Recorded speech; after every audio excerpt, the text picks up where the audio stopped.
Astrid. In round two, we will have Terrence Woodhouse, Sonia Crystal, Vanessa, Robert Porter, Marlene Webb, and Derek Randall.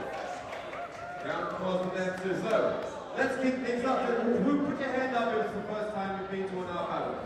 One, okay, I'll tell you how it works. We're going to kick off the timer. It's going to be 20 minutes on the clock, and the artist has to create an original artwork, something they've prepared before, like something in their mind. And within 20 minutes, they're going to have to flash it out. As soon as it counts down, on the last 20 minutes, they have to drop their paintbrushes, they can't touch it anymore. You should have already signed in already. There's a QR code at the front. That will allow you to vote. It will allow you to bid on the auction as well. You can take home one of these artworks tonight. We want to say thank you to our sponsors. You may have seen. We have Cadmium. They're here tonight. Hello, Cadmium. They're providing the paint for this battle. And you should have also maybe gotten a $5 voucher. If you haven't, have you still got some left? You do. You still have, if you want a voucher, come and see them. They'll fix you up. Also, Young Henry's as well. Young Henry's has given away a case of beer. And together with Patty and the Young Henry's, we have $250 cash prize for the artist that will win tonight. So we have 6 artists in the first round, 6 in the second, and then we'll have a third round with 4 artists. Everything clear? Kick things off? All right, let's do artists. Are you ready?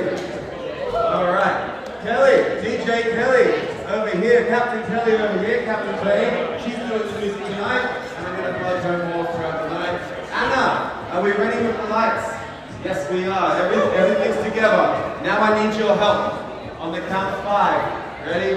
5, 4, 3, 2, 1, go!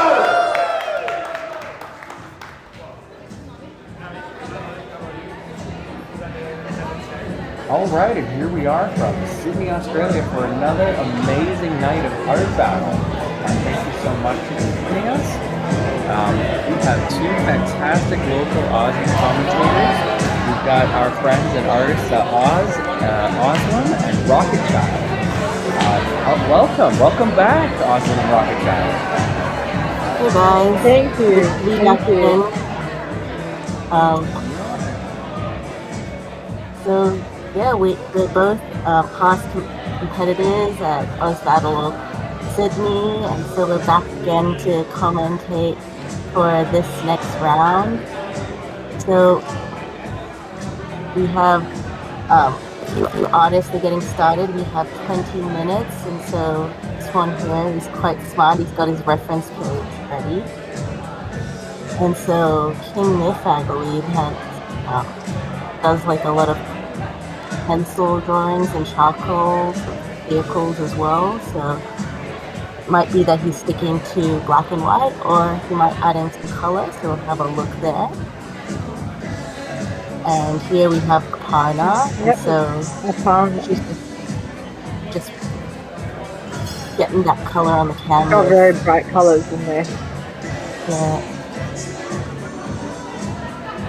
At this stage, it's hard to really tell what the artists are doing, but really you can judge by their approach, by how quickly they can react to the situation. The canvases are quite big, so really just getting paint on is a really smart decision just to start off. It's really hard when you do a really bright background as well. If you're thinking about putting something on top of that, it might take a few layers to be able to get what you want. So I'm wondering if that's part of her artwork or if that's the background of it. Yeah, we'll just have to wait and see. And here we have, I just missed the name. Is it David? Yeah. Or was it Derek? We're seeing this, Daniel, there we Daniel, go. Thank you very much. Yeah. We're seeing I can as see you a guys portrait are coming on the up. feed.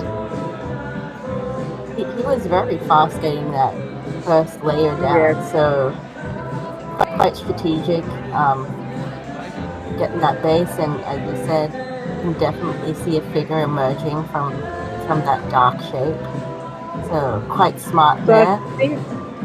I think from Daniel's profile that I can see, he does a lot of graphic design. So this must be something a little bit different for him. I'm also just going through his page, and it looks as though he has some anatomy knowledge and studies in there. So it'll be interesting to see figurative work, how he goes along. So let's see who we have on the other side. We've got a landscape coming up here. Who do we have? Zakia. Zakia. So it looks as though, as you said, it's a landscape. She's slapping on that color, but you can already see a scene starting to come forward. You're getting some clouds in the sky, and you're having almost like a beach shape emerging. So Zakia does a few abstract stuff, but she's got a few landscape things as well, but she adds her own twist to it. Yeah, I'm going through it as well, and so I actually thought she was going to do abstract today, so maybe she might turn it around and add her own flair at the end, or perhaps she's just going more figurative or more realistic this round. And here we have Javier. So he's starting off just with that really bright white as his canvas and using it to contrast his colorful eye. And so let's see how it goes here. So I think that's his main focus of this. I actually haven't got his Instagram up. Ooh, so he's Octo Studio. So he does mural art. Yeah, I've got it. Yeah. Yeah, so he does a few different things. Working with the motto, anything can be brushed. Kind of has like a graphic cartoon style with line work with bold colors, so it looks as though he's going in that general direction as well. David enjoys live painting because he loves a challenge. Being creative for a group of So now we have Astrid. And we've got Astrid. So Astrid was the winner from 2 battles ago, I think. And she specializes in doing this galaxy art. So she's got a really good understanding, and she's able to capture that galaxy. Make some noise for Daniel. So she's staying true to her specialization there. Yeah, so she's probably come back to claim her title. We'll see how the other artists go up against her. Yeah, we've got a lot of competition tonight. I think these people are getting their artworks down really fast. They are. We've actually passed the 5-minute mark, so we're about a quarter of the way. Most of the artists have their canvases filled, which I find not all the time everyone's able to do it that fast. They really do have quite a quick crowd tonight. He was raised in Italy and currently lives right here in Australia.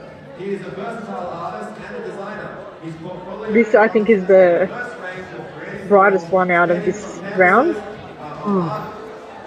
I'm not sure whether you guys can really hear Luke when he's presenting online, but he's got his going through the bios of the different artists. And here we can actually see the shapes of that galaxy starting to emerge. He seems to have a really delicate feathered brush. So first splotching in those colors and then delicately flaring them out into these intricate galaxy designs. So really creative. Yeah, she's really able to capture this.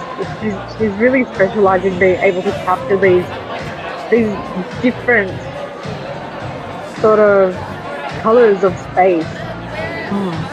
And here we can see she's actually reapplying like water with a spray bottle on the canvas as well.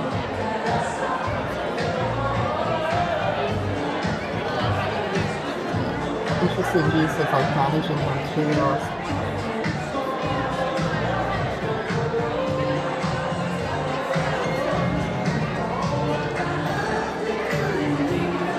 Who did we have on this side? Did we miss his name? Yeah, he missed his name as he went past.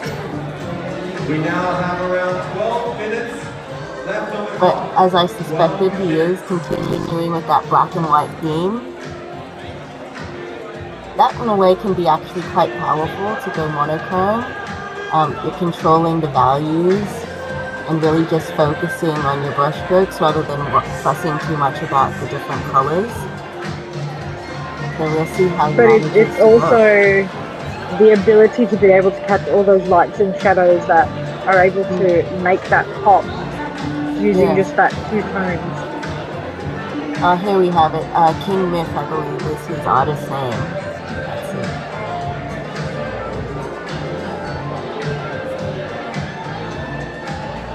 And so we're back with Aparna. So she's got her base layer down with her bright orange and pink. And now she's adding in details of the different eyes. So I agree with you before, like using such bright neon colors can actually be quite difficult to work with. So the fact that she's gone for such a bold statement is pretty interesting, and it seems as though she's quite familiar using bright colors in her artwork. So she's 11 quite minutes in and control. 22 seconds. She seems like she knows what she needs to be able to make that pop, and that eye looks pretty good actually. Going down on that really bright pink to be able to make it stand out like that. Yeah. So here we are back with Daniel, and so he's used the white to create different gray tones and bring his figure forward. And now he's going back with some black again. So also using that monochrome sort of technique to control the different values in his painting. So there's so much emotion just looking at this portrait, even though he's not defined. He's just got that. Just building those shapes, and we have like tiny pops of colors with the orange and the blue. So 20 seconds remaining. we'll see how that portrait and that expression develops as we go around again. So now we're hitting about 10 minutes, so we're halfway through. We still have time, but I'm sure the artists are feeling pressure to continue their work. So we're back with Zakia again. So she's got butterflies in there now. Focusing on the foreground now. She actually took that down pretty fast, and now she's able to work on all those little details. That was a really clever decision. Now she's got plenty of time. That's just refining. She's got the main shapes in place.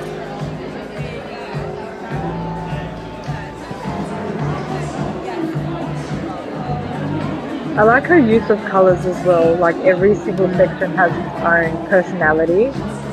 It doesn't all blend in together. That's it. And we're back with Javier again, and as you can see, like, his canvas is completely transformed from that white to just this explosion of colors coming through. And he's gotten it to blend in a little bit more, I think. The colors in the background, he's blended it somehow. I think we fixed that. We did. He's blended them all. Quite expressive brushstrokes as well. So not everything is completely softly blended. We're still seeing a lot of marks, but it's really adding to the expression of the piece, I find. Back with Astrid. She's got... They kind of look like lightning. So really she's got the main essence of her painting done with that soft brush. She's going in with that more the detailed brush to add these little intricate details. So I suppose her previous experience with art battles just taught her how to have better time management. And she does seem to be quite focused and in control. Yeah, she was actually pretty good in the first one as well. She got what she wanted down, so she's very focused. And she knows what she's doing. She's very skilled with what she does. And it's amazing to look at her work as well, because even though she does the same thing, they're all very different. Yeah.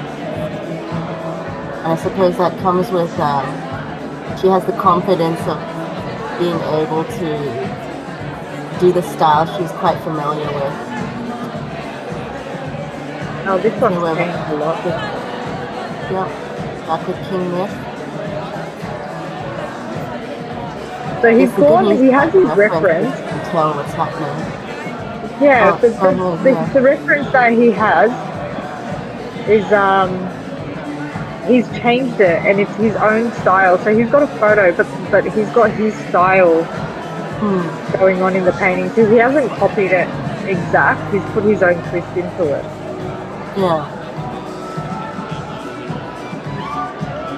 And she almost looks like he's given her this like a glassy look. She looks like she's shining a little bit. So he's worked with his tones really well. Yeah. It's actually sticking to grey a lot. You're not seeing pure black, so he does have that control of the values there. So we're back with Aparna, and she's adding more of these abstract details before she has those detailed eyes, and she's now adding in different designs to complement and to align the two different parts of the painting. It's almost like a really subtle surrealism kind of mix. And it looks as though actually the elements she's adding now, she's making 3D. She's putting the paint on in a very chunky way on purpose. So perhaps if you're there at the venue, you'll be able to actually see the dimensions as you go around and look at the paintings. As Luke said, If you have 5 are minutes watching, left. and so for anyone that is watching live, you're able to vote. So make sure you go and register through Art Battle, and you're able to place your vote for the first round. And then 2 people from the first round, 2 people from the second round will go head to head. So if you want your favorite artist from this round to go through, make sure you go online and you vote through Art Battle. You've just got to register. It only takes a couple of seconds, and make sure you vote for your favorite one. And the link is actually on the screen on this live feed. So if you just add in the number, it'll take you straight there to the voting page. And if you see an artist you really like and want to support, they also have the artist bios and their own social media accounts as well. So if you find that you really like some of the artists featured here today, go and visit them and say hi. I'm sure they really appreciate you guys interacting. The other thing that you can do as well, you can actually buy this artwork. So there's voting as well as voting, there's bidding as well. So you can actually bid on the artwork that's being painted live as well. And all these amazing pieces that you've been able to see being created. And you can see like the emotion that these guys are putting in, the effort, like the concentration. We're into the final details, and so really the artists have to think what little piece can they put to enhance and to really finish up the paintings. So we're going in with smaller brushes, chunks of paint, making the paintings more 3D, having more dimension. We can see that in the iris here and in the eyelashes, we're getting more detail added on by Javier. It's hard to know when you're in a battle as well. It's hard to know when you're in time. Because you're like, okay, I've got time left. Do I add something? Am I finished? And you don't want to ruin it, but you also don't want to stop and have to look at it and go, oh, I forgot to do this. Yeah. In real life, you actually have, well, real life, in your studio, you have the time to step back to think things through and to decide whether you want to add more or not. But here, when you're in a competition, you don't really have the chance to think that deeply. You just have to go and commit. Yeah. Here it looks as though Astrid's actually quite comfortable enough that she's having a chat with the audience members. she's just adding in the final details. Here we can see the tiny little brush that she's adding for these little stars. And it looks as though she's actually added in a speckle effect when we were walking around the room.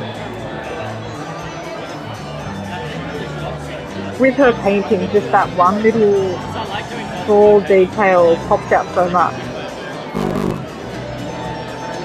There's a lot of detail that she's added in just for this minimum time limit. Here we only have 2 minutes left, and you can see that her paint is quite thin. You're not getting pure white all the time. You're just getting little slivers, and it's interacting with the blue layers from underneath. And she's got a lot of skill here with the painting.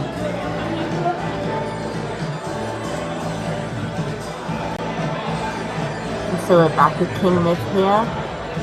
He's committed fully to his black and white, and now he's, just like the other artists, switching to a smaller brush where he can start adding and refining with smaller details. 1 minute and 11 seconds left. It kind of gives me this old, like the old, I forgot what era I'm trying to refer to. Okay, you can probably see what I'm saying, but the old figures, the women's figures of how they used to be painted. More of a classical You kind of look Yeah, to like it, the or classical. I forgot what era I'm trying to refer to. we're back with the Pioneers. The thing is, it's so hard to comment sometimes just because we're in the final minute and we have to just go around seeing everyone, and we're seeing these fine little details added in. 22 seconds left. Oh, it looks like she's done. She's done. You can tell which ones are done by how relaxed they are. Whereas the others are still in the zone, like Javier is just 10, adding in more intensity to his paint.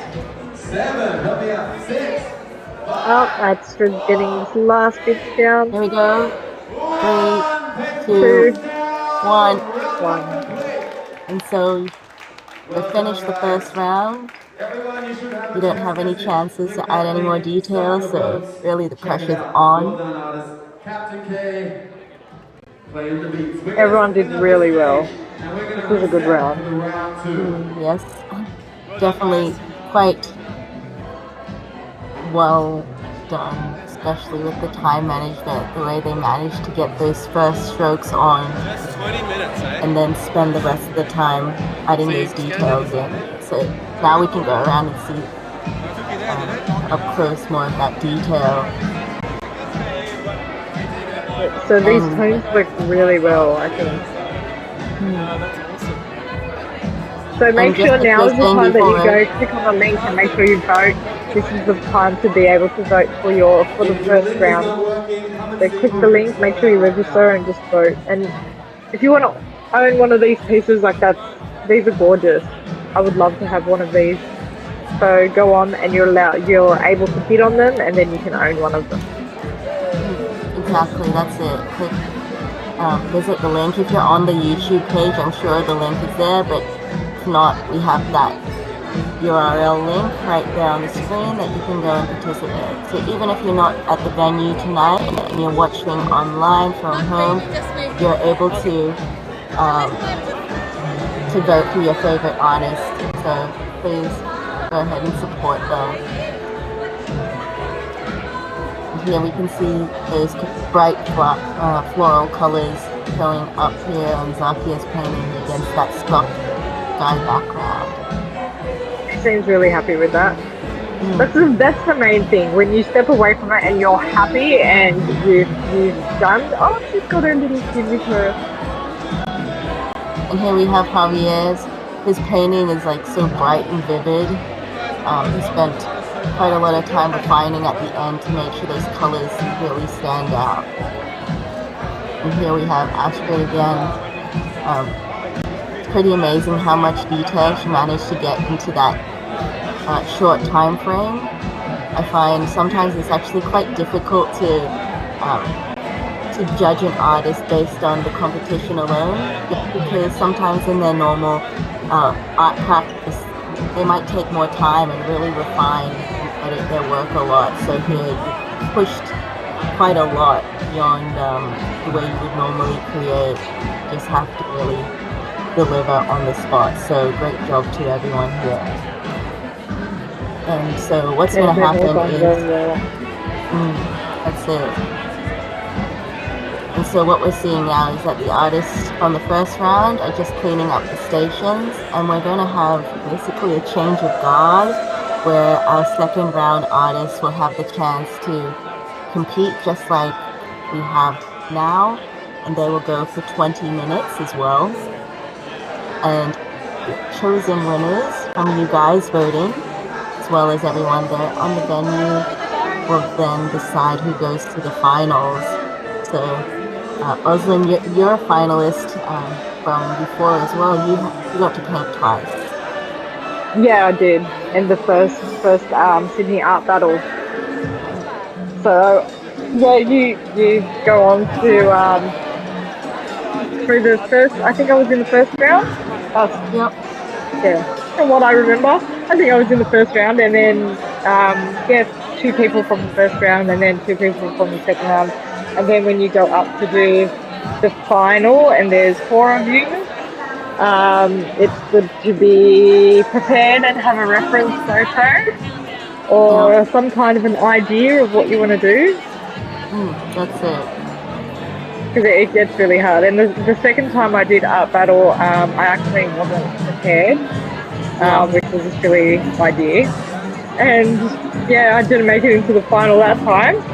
But I guess I should have expected that because I didn't know what I was wanted to do. And sometimes it's not just when you're sitting in your studio that you get artist block. Like it happens like this too, and it's even worse when it's like this because you know you have to perform, you know you have to put up something, and when that whole artist block hits and you're put on the spot, and it's just so hard to just think of what you're going to be doing.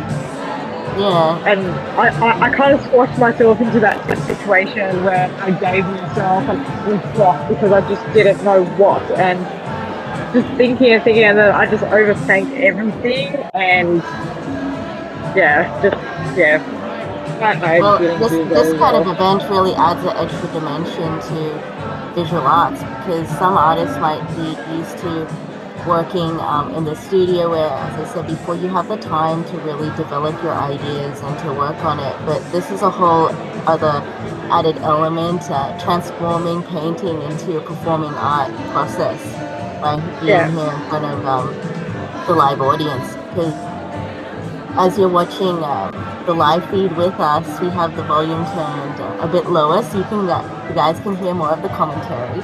But when you're there at the event, there's live music playing with DJs, and you're feeling the energy and the conversations from the crowd around. So even your normal painting process is affected by the excitement and the energy of just being part of this event in the environment. So a lot yeah, and of it's the painting it's process I very find is intimidating as well. So yeah, if you're someone that doesn't do live painting, a lot of artists do. I do as well, but I do them. I don't do them at private functions and stuff. I do them for street festivals and things like that. That councils and things put together out on the yeah, street. So there are people walking around, but no one's actually standing there focusing on what you are doing. So this is completely different. This is like people actually being there to see what you can put up. yeah.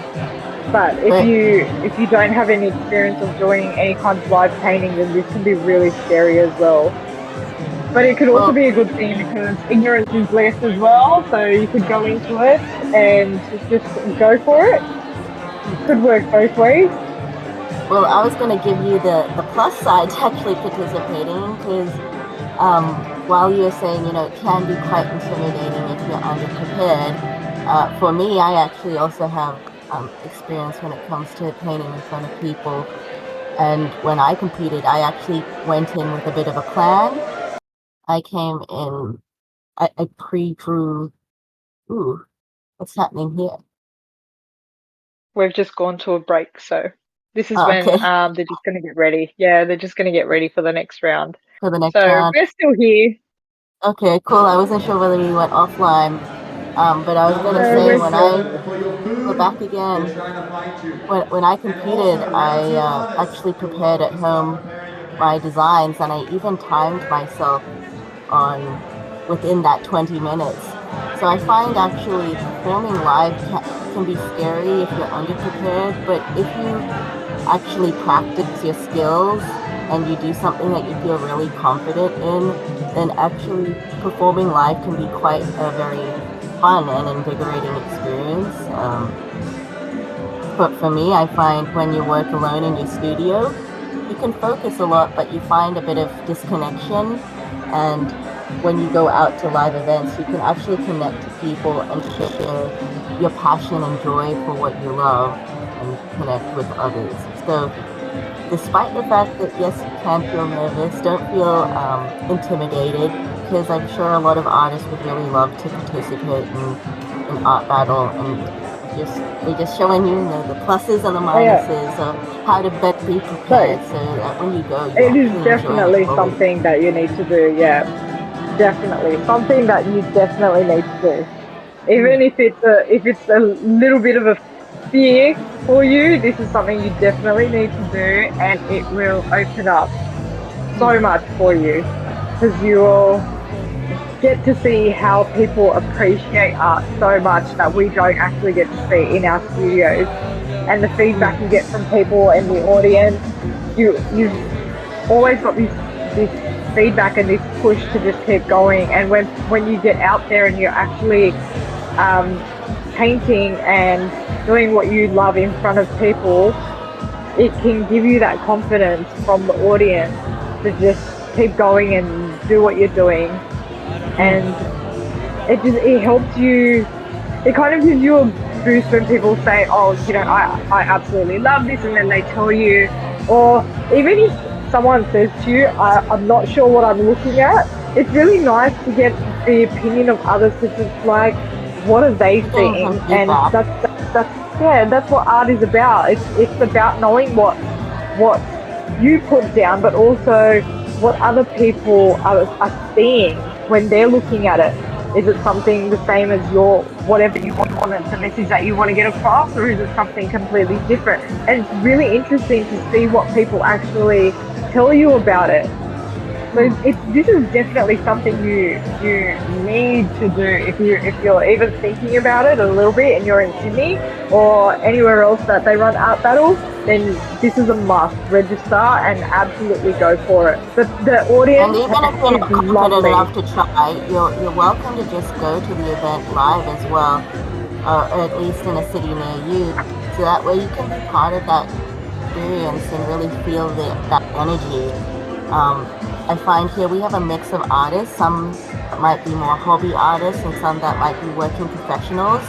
So it helps give you that confidence where you're able to connect with people and network, or maybe you want to find like-minded people. So don't feel as though you're intimidated to join in straight away. Join in as a participant, really see that live energy, and then for all you know, you might think, I love this. Let's give it a go, and I'm gonna try next. So you never know. And so here we have some of the artists actually getting ready. They're putting paint on their palettes. Something you might not realize is within that 20 minutes, just putting more paint out actually eats away at your working time. So being able to strategically lay out the colors that you need to work with really helps get you prepared. So And underestimating how much paint you actually need is it can set you back so much. So you have to make sure that once you've got your stuff down, this is when it comes to planning. If you know what you're going to paint and you've got a plan, then it's easier to be able to get your colours down and understand how much you actually need. It takes up a lot of time to be able to get that same colour back, yeah, especially if you're doing shades like the pink and the orange that's on that canvas. It's it's really hard to try and remix that all over again in the middle of that whole 20 minutes. Yeah. And actually, Art Battle does provide you with some basic paints, but I find actually it's easier to bring your own paints because you're used to working with them at home. You know the right ratio you need, or if they're really pigmented and how much water. Whereas if you try a completely new material on the day, sometimes you might end up with accidents that you're not quite sure of just because you've never used that material before. So part of the ways to just help save yourself from some of that anxiety is just coming with your own tools and being really familiar with how to use it. And that way you have more confidence to know, yep, I do this all the time. Get that paint on the canvas. So Yeah, I as think we're you going around, brought in your own that, paints when you did Art Battle, didn't you? Rocket I Tail. did. Yeah, I did. I just And used the my one own that brush I stroke, literally yeah. showed up with one brush. That was my plan. My plan was one brush, and I just showed up with one brush, and I knew the paint was going to be supplied, so I took that risk. But I'm used to using a whole different. How you were saying, like everything changes, so from what you're used to and what you're provided with. But with me, because I use a whole variety, like I do oil paints, but I also do murals as well. So I'm always using like outdoor paint, Different interior tools. paint, and everything, all these different types of paint. So it depends on how well you know when you feel paint, when you're mixing it, and you know the texture. It just depends on how familiar you are with it that you can see. So I'm actually lucky that I had those skills to be able to swap between materials, and I took that risk. But yeah, it worked out. Well, here actually we can see that some of the artists are even using the tablecloth as part of their area. You're provided with a little palette there, and I actually had to bring my own separate palette for the same reason of sometimes you got to prepare your paint and you just don't have the space. But I think it depends on different people. Like Osman, you were saying you're more spontaneous and you took that risk. Whereas for me, I felt more confident when I had the ability to prepare beforehand. So, we're giving you our personal experiences from what it was like to compete. But if you're an artist and you want to give it a go, of course, you're not limited to only our experiences. You can try whatever makes you feel comfortable. So, yep, here we have an artist who's using gloves. We have a few with palette knives, not only limited to brushes. And here in Sydney, I think we've only used acrylic paint so far, but according to the Art Battle website, there's actually competitions that use other types of materials, like spray cans or mixed media. So for all you know, there can be potential in the future. And here There are some art battles, different types of art battles. I think there's ones that are that go for longer than 20 minutes as well. There's even national competitions I've noticed in America and Canada. So really, there are a lot of potentials of having international competitions. And in Australia, we're just getting started. So there is so much potential for the art battle art scene to continue to grow and advance. And so here are the paintings from before, where you guys as participants get to decide on which winners you want to see in the finals, and also being able to bid and buy paintings that you like for your own personal collection at home. Okay, so now's the time if you want the last minutes of being voting for first round, and also bidding on these artworks. And so from last month, when we had the last month's art battle, the artwork sold really fast. And there were a few people that were looking for some of them afterwards as well, saying, oh my God, where is it? And a lot of people were walking out with them. So they sell really fast. So if you do like something, make sure you bid and keep your eye on it, because you could be outbid. Well, as you're saying, like it's a bidding system. So if you feel as though you've missed out on the artwork, actually you've just got it's an auction. So you might not have lost out after all if you continue to bid. Um, but yeah, we're getting ready for our second round. The artists are getting the plastic off, and I find actually second round to be quite intimidating because first round you jump in, you're ready, you go. Whereas the second round, you're actually watching that first round and you feel as though your expectations kind of get set. So you have a little bit more nerves and feeling that you've got to raise the bar. So good luck to these artists coming up that they can just So prepare with the artists themselves. that we have in this round, sorry, I just saw Sonia. I am pretty sure she has been in a previous art battle.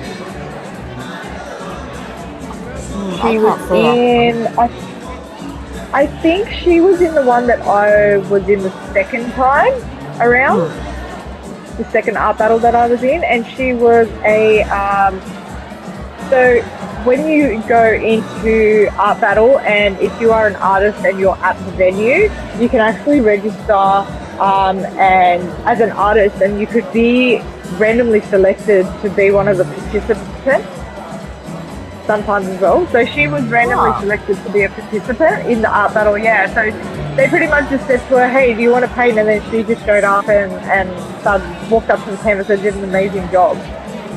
I didn't know that. I actually registered online, so I figured all the participants were either online. They registered. Oh my gosh, I'm losing my words. Yeah, they registered themselves online, or they Yeah. were like you, where either as a winner invited to come back. Yes. Ooh, So here we that actually got a time link. someone actually pulled out. So someone actually pulled out that time. Yeah, so she was actually on the list, and then she was at the venue. She registered as an artist when she got there, and then she was selected to paint. Yeah. So sometimes it does happen, like someone could fall ill, you might not be able to make it, you might be late. So things do happen. So they do have other people that, you know, if you are an artist and you go to these events and you go to the venue, leave it up to faith, register, and, you know, it just might be your time to step up to the canvas and show your skills. Well, yeah, that's it. It's all about, as I said, making connections. So being able to be there at the event and think, okay, wow, this is my chance to show my skills. You can actually find someone who really wants to support you and get your name out there as a creative. And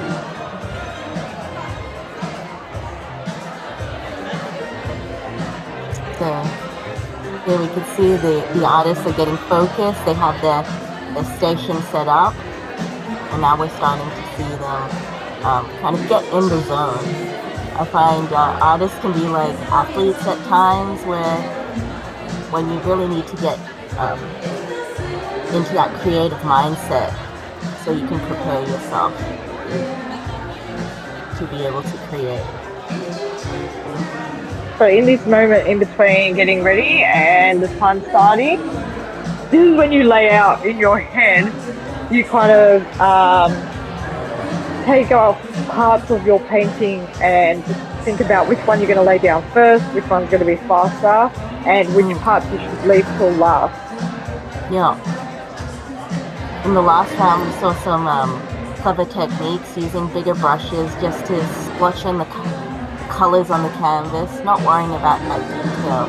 So that way, for the final half, we saw a lot more relaxed spaces where the artists were able to add in more details. So let's see if the second round participants are able to follow along, and we'll see their techniques.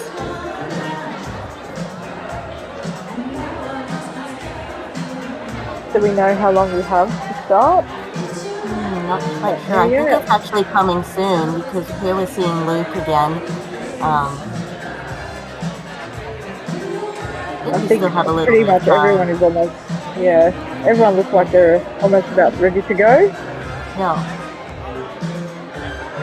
I'd say usually the break time is there for setting up, to change the water, to get fresh pallets, get the new station set up. So I feel as though we're getting close. We're almost there.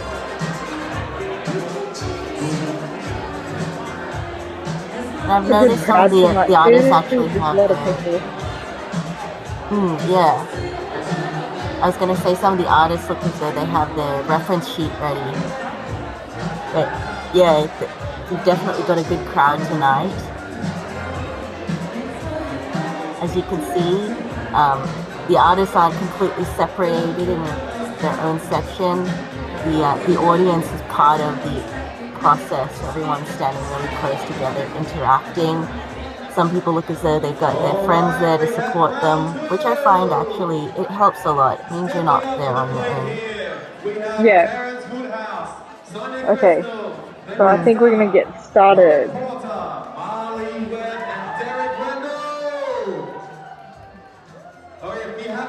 Hopefully you guys are able to hear introductions. You'll be able to choose 2 artists to move into round 3, which will start a little after this round. Yeah, there's a good vibe going on in there. So Luke is just saying the same thing that we were saying before, that you're able to vote for your favorite artist and to be able to buy your favorite artwork here tonight. Okay. I think we're getting ready for the second one. Anna's on the lights. That's a thumb from around the corner. Okay, we're doing a countdown. Here we go. 10, 9. Alright, let's go, everyone. 8, 7, 6, 5, 4, 3, 2, 1. And here we go. Alright. Off to the races. So I think we actually have Terrence as our first artist. His work is actually very abstract. So he's starting with some palette knives and a wide brush. So he's got like abstract like splatter as well. Actually, this will be quite interesting. We haven't had an abstract artist in a while, so we'll see what he comes up with. He's just splotching in that color. So is he using watercolor or is he using acrylic with water? It might be acrylic with water actually, because I feel as though everyone's using very similar materials. And here we have this artist has a squeegee. So she's got that paint on instantly. So she's learned from the last time she did art battle. These are things that the first time you do art battle, and you might say, oh, I should have done this, I should have done this. You can always go back, you can always compete again and show your skills and learn from what happened last time. So Sonia's figured out that this is an easy way to get the background off. Yeah. In her profile, she does a lot of portrait work, which is very delicate and detailed. So the fact that she's getting this color slapped on instantly, here we're only a minute in and her entire canvas is filled. So it means that she now has 20 minutes to really work on the subject of the painting. Last time she did art battle, the first artwork that she put up, she actually put up koi fish, which is on her profile as well. So obviously she's really used to doing that. So she did the koi fish in the first round. She actually went through to the final as well, and she did a woman's figure, like a torso. Ooh, so she's really comfortable with that. Vanessa, so going in quite expressive. Using her fingers, getting a lot of texture in that wave. So Vanessa paints these wave-like kind of artwork. So this is something that she's obviously comfortable with, and she knows what she needs to be doing. And she's putting a lot of texture in there as well, which is really good. It's really good to see. I love seeing texture in painting. Well, in ways it actually helps you along, because sometimes the easiest tools everyone has are their own fingers. It's like you know the feeling of when you're mixing the paint and applying it to find that right ratio, and that can actually save you a lot of time. This is actually how I paint. This is how I paint most of my paintings. Is just with my hand. That's what I showed up with one paintbrush. I just paint with my hand. Yeah. But I love doing it. It's 17 minutes and fast, but it's 17 also, seconds left. especially when you're painting something like that, like waves, like it gives you that ability to be able to form it in exactly the way that you want it to feel. Ooh, so here we have a face forming quite quickly, actually. So this is Robert. Love it. So he has a couple plates. He's ready with his palettes, and he's already getting the broad shapes of the face down. So quite clever in the way he's strategizing, getting this portrait done. Yeah, he was very quick to get those proportions on there really well as well. So in his own profile, he does a mix between portraiture and abstract work. Yeah, he's So got we'll some see how artwork it that's develops. really detailed as well.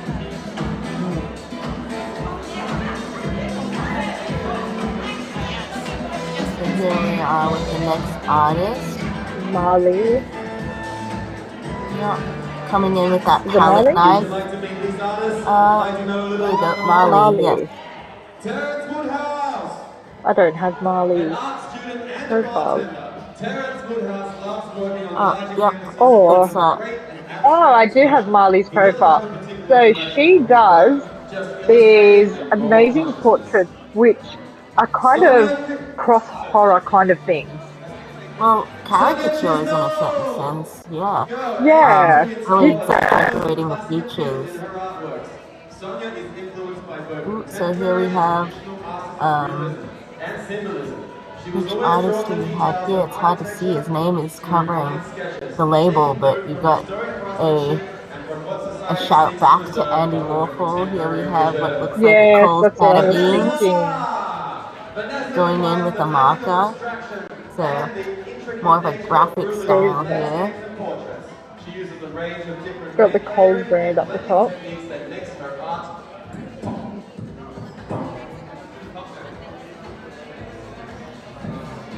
I can't see the list. Who are we missing this It time? might be Derek, actually. Here we go, Derek. Oh, That's it right. is That's his Rick. name. Yeah. Actually, the artwork he submitted is completely different from the one he's doing now. So that's why I say sometimes just go and look at the Molly artist Webb. profiles because they have a really broad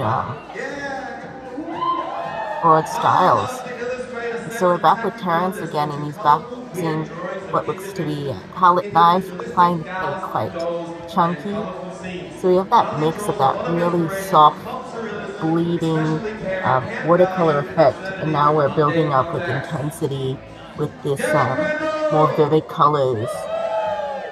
Yeah, so he's gone really light on the background, but he seems Derek to be using bold Randall! colors on the There we go. for the textured. Derek's aims Mm. at questioning the modern era. He mixes technology and mythology to create something very unexpected.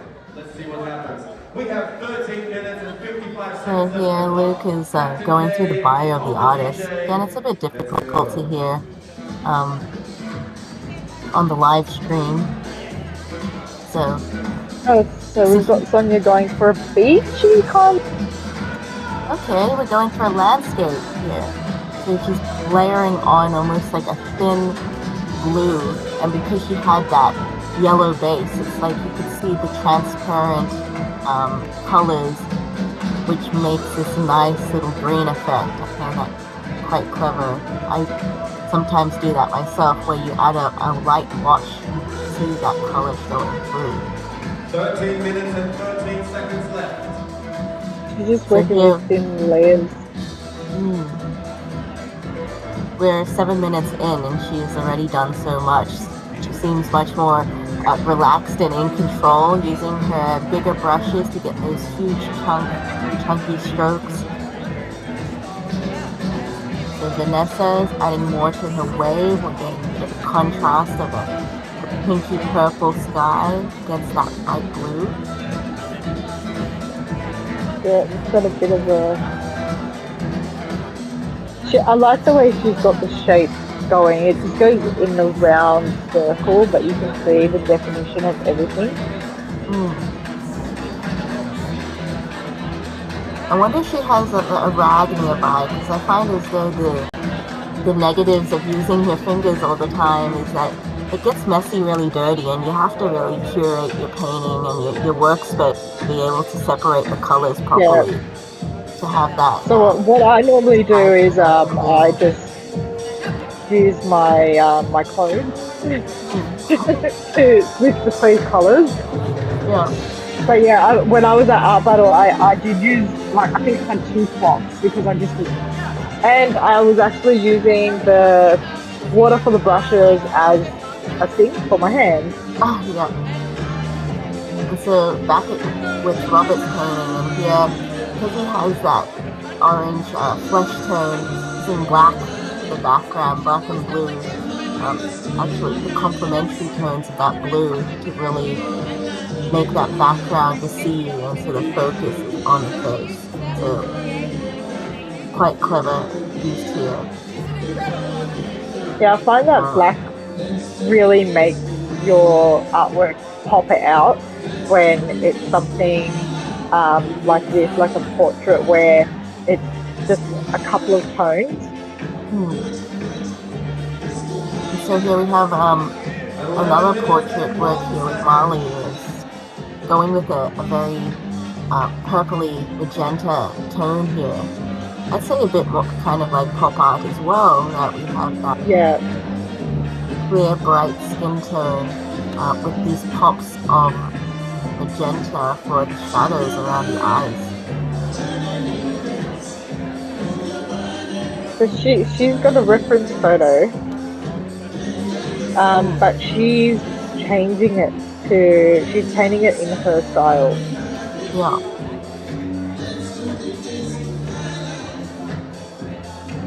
So here we're back with Derek again, keeping it quite graphic actually, drawing the line out using a marker and now filling in the colors using a brush. So we're 10 minutes in.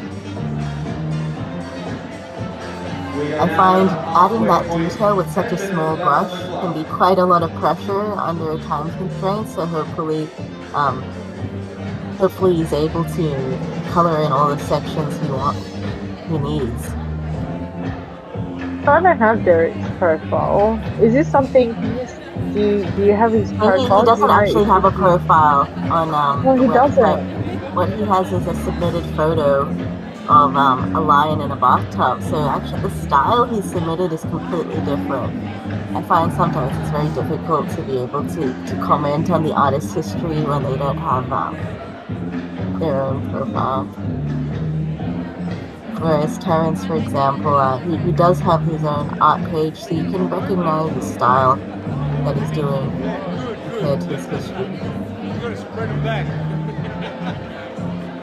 I find abstract really interesting sometimes because I'm not a person that does abstract very much, and I don't do work like this.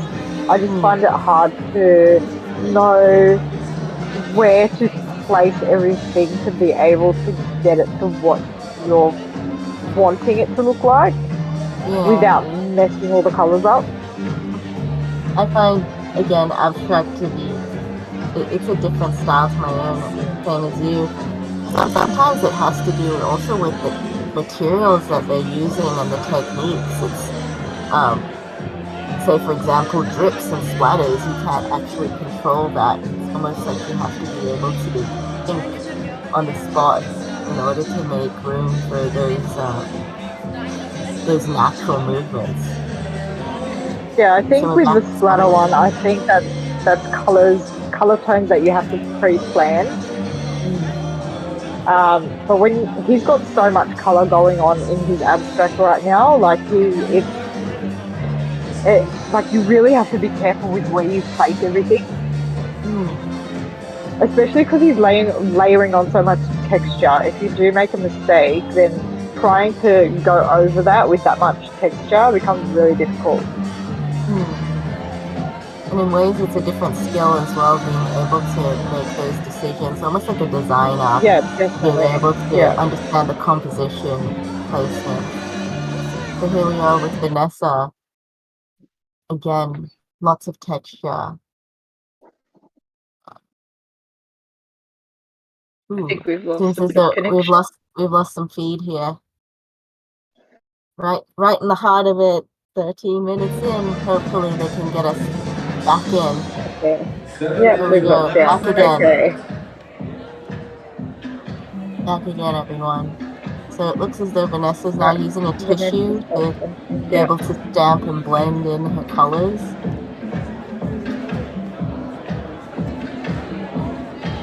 Sometimes as an artist, you have to actually create your own tools, either using bits of cardboard or tissue. You can make stamps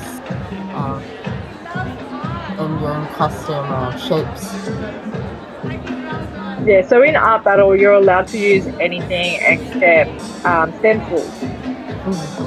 Or if you use a stencil, you have to actually use your allocated 20 minutes to make that stencil on the spot. Yeah, You can't that's right. Yeah. That's it. This portrait's got a lot more detail since you saw it. Yeah, he's adding more details now, such as you could see the lines around his ears and his eyes. Here we have about 5 minutes left, so hopefully he's able to get in a lot of those extra details, but really I find that he seems to be in the zone. He's moving with the music, giving him that rhythm as he paints.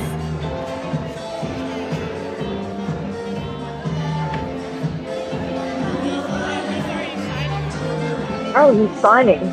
Ooh, he's signing, so he's getting ready. He's pretty close. That's something I've actually forgot to do twice during Art Battle. Sign my name. Yeah, I used my last remaining time to sign. Because really, you might think it's not that important, but actually when the paintings sell, you want to make sure that your name is there on your work. Yeah, if anyone's got my artwork and they're listening to the live stream, feel free to find me on Instagram. I'll come out and sign for you. So you hear that using the white from the canvas is helping to make that face pop and stand out against that softer pink, purple colors. I love how with such little color she's able to make that pop so much. So here we are again with Derek, and so looks as though he's sticking just to that red and yellow. He's keeping it quite graphic, quite simple, and so in that way I suppose he's not rushing for time by adding too much detail, just focusing by filling in these areas.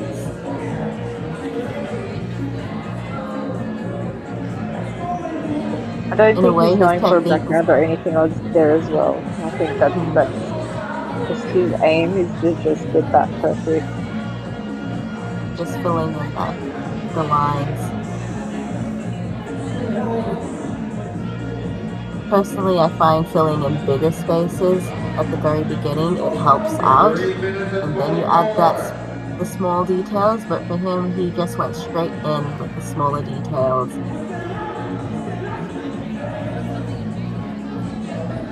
So he's adding a few things here, but we can't see if the camera can zoom out a little bit. Oh, so he's writing Andy was here or something like that. Andy was... Oh, sorry, lucky. that's me. I'm zoomed in. Okay, so it does say Andy was lucky. So he's definitely referencing Andy Warhol. Yeah. That was my technical difficulty. I was zoomed in.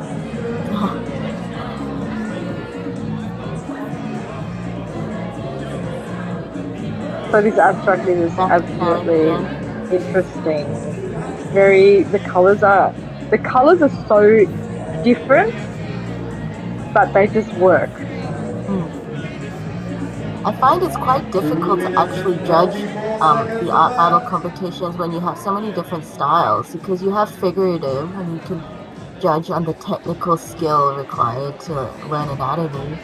You have abstract in their ability in both the deliverable as the final artwork, but the art techniques that they put to create the piece.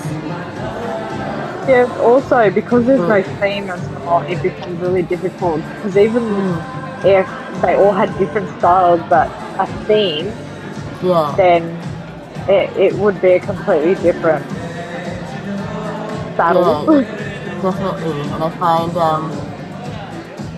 when we don't have technical judges here, everyone is an audience participant. So either you're an art lover or perhaps you're an artist yourself with your own technical skills. So the audience members actually can be judging from their own criteria whether they really love the artwork, it resonates and connects with them, or perhaps they really appreciate the skill and technique that goes into the work, or even just the subject matter. Maybe they just really love what the final outcome was. So again, it's quite difficult to always predict who the winner might be. It's up to you guys. And actually, as a reminder, we have 1 minute left, so feel free to log on and vote for your favorite winner here in the second round. So this is the struggle that Vanessa is having that I was mentioning before. Do you know when you're done? So she's stepping back, she's having a look at it, she's like, should I continue? And that's the thing, like, you know, you've just got that little amount of time, and it's like, do I keep going or am I done? That's it, exactly. So with Robert, it looks as though he signed his painting to get it out of the way, and now he's using the remaining last few seconds just to continue and add detail. Just a few seconds left, and so here with Molly as well, using the color pad, the fingers just blending in, getting those making sure she gets her last minute things in. Exactly. I feel like she underestimated a couple of seconds. Although that detail of having that really crisp facial expression with that kind of wild hair, quite well done. Nice. Well done to everyone. So you can breathe a sigh of relief. Paintbrushes down. So just like if you can, I don't know if you guys can hear the comments, but these are the comments that you guys get as artists. Like the people, the audience are like, "Well done," and they start complimenting you as soon as brushes go down. They start telling you what they think about it. Yeah, that's it. So we got Randall's just now, Australian Andy Warhol right here. And so you can see actually all the audience members, everyone has their own phone, both recording, putting photos on their social media channels, they're logging in to vote. And so what happens is the voting page looks as though it's empty at the moment, and that's because the organizers are actually going to take the paintings around to the side to take the photos of the final artworks. And then afterwards you're able to refresh and see those artworks available and participate. So here we've got the photographer here right now taking a photo as I'm saying it, and then you'll be able to bid and to actually buy your favorite artwork, as well as choose which artwork you actually want to see go to the final round. And so here we have Sonia's beach waves. She seemed to be really controlled, especially after getting that squeegee the first few moments of the round. So the three paintings on this side actually kind of flow together. The wave on the end kind of has the feel of abstract, but you know it's a wave, and that connects to the abstract that was done by the first artist. And then we've got a beach in the middle which connects to the wave as well. So it's kind of the same kind of theme going on.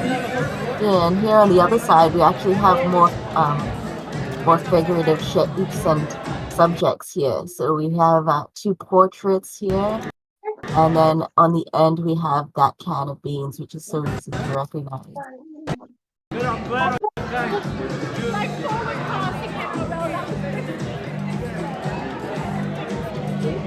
So with Imagine, with Riley's, right, it kind of looks like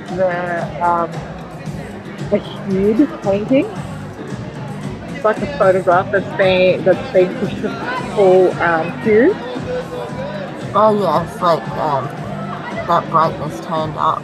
Yeah, And I find like the details that she put at the very end, it's almost like you could see, I don't know, chunks of mascara on the eyelashes. yeah. So if you look at the reference photo, you can see the reference photo there. She's just completely changed it to be her own style, so she's really comfortable with the way that she paints. Yeah, And I it's think almost that's like the way that using it that should portrait be. as a raw reference.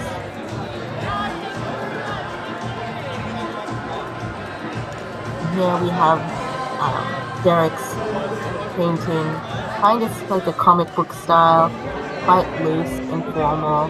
He didn't go for any straight lines. He left them wiggly on purpose. And I guess his painting is more of a statement, a bit of a postmodern reference to pop art. Less about what the final artwork is and more about its connection to pop art thematically. And I feel as though here with this painting, you'd probably be able to appreciate it more live. That way you could actually see the light bouncing off those chunks of paint. You can see the subtleties of the drip marks that are within the different layers.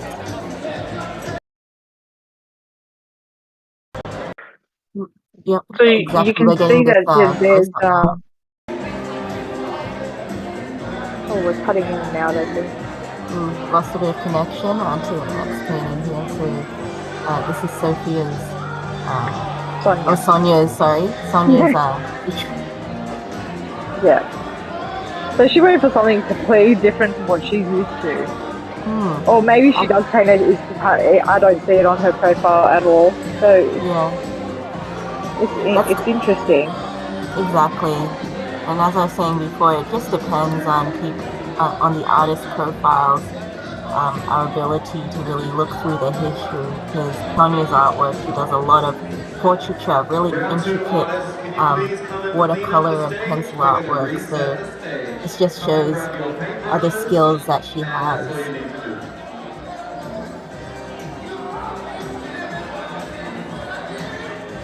So this is Robert's painting. Yeah, a lot more detail at the end, being able to get the textures of the skin, showing age and the depth into the beard. And it does show a lot of skill actually, just to be able to deliver so much detail and character within the time limits. Yeah, that's right.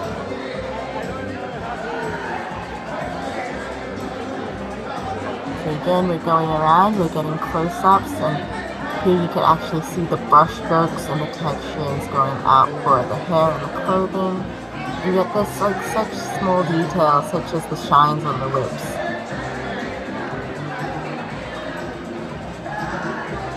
So if you click the link on the bottom of the live stream, then make sure you go on, register to vote. If you haven't voted already, vote for your favorite artist. And the next round will be 4 artists, 2 from the first and 2 from the second, that'll be battling it out. The winner wins $250 and they get to come back and their title.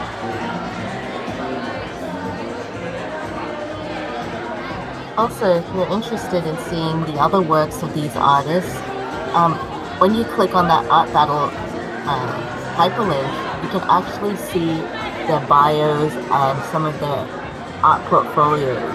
So if you're wondering what kind of artworks they do in their own times and their different styles, check them out.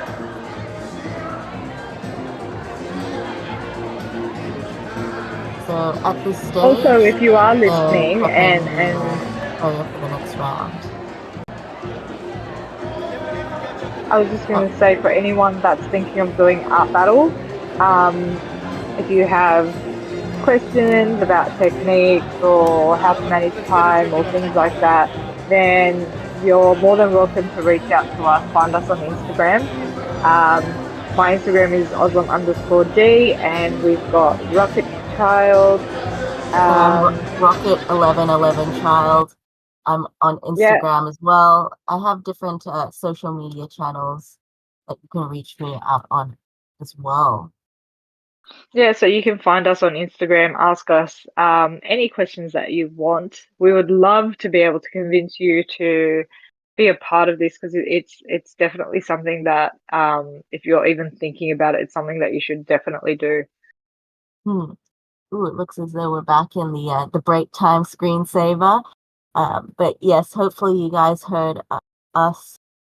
We're happy to connect and reach out and to give you some different feedback if you're interested in learning more about Art Battle or even participating as yourself as artists.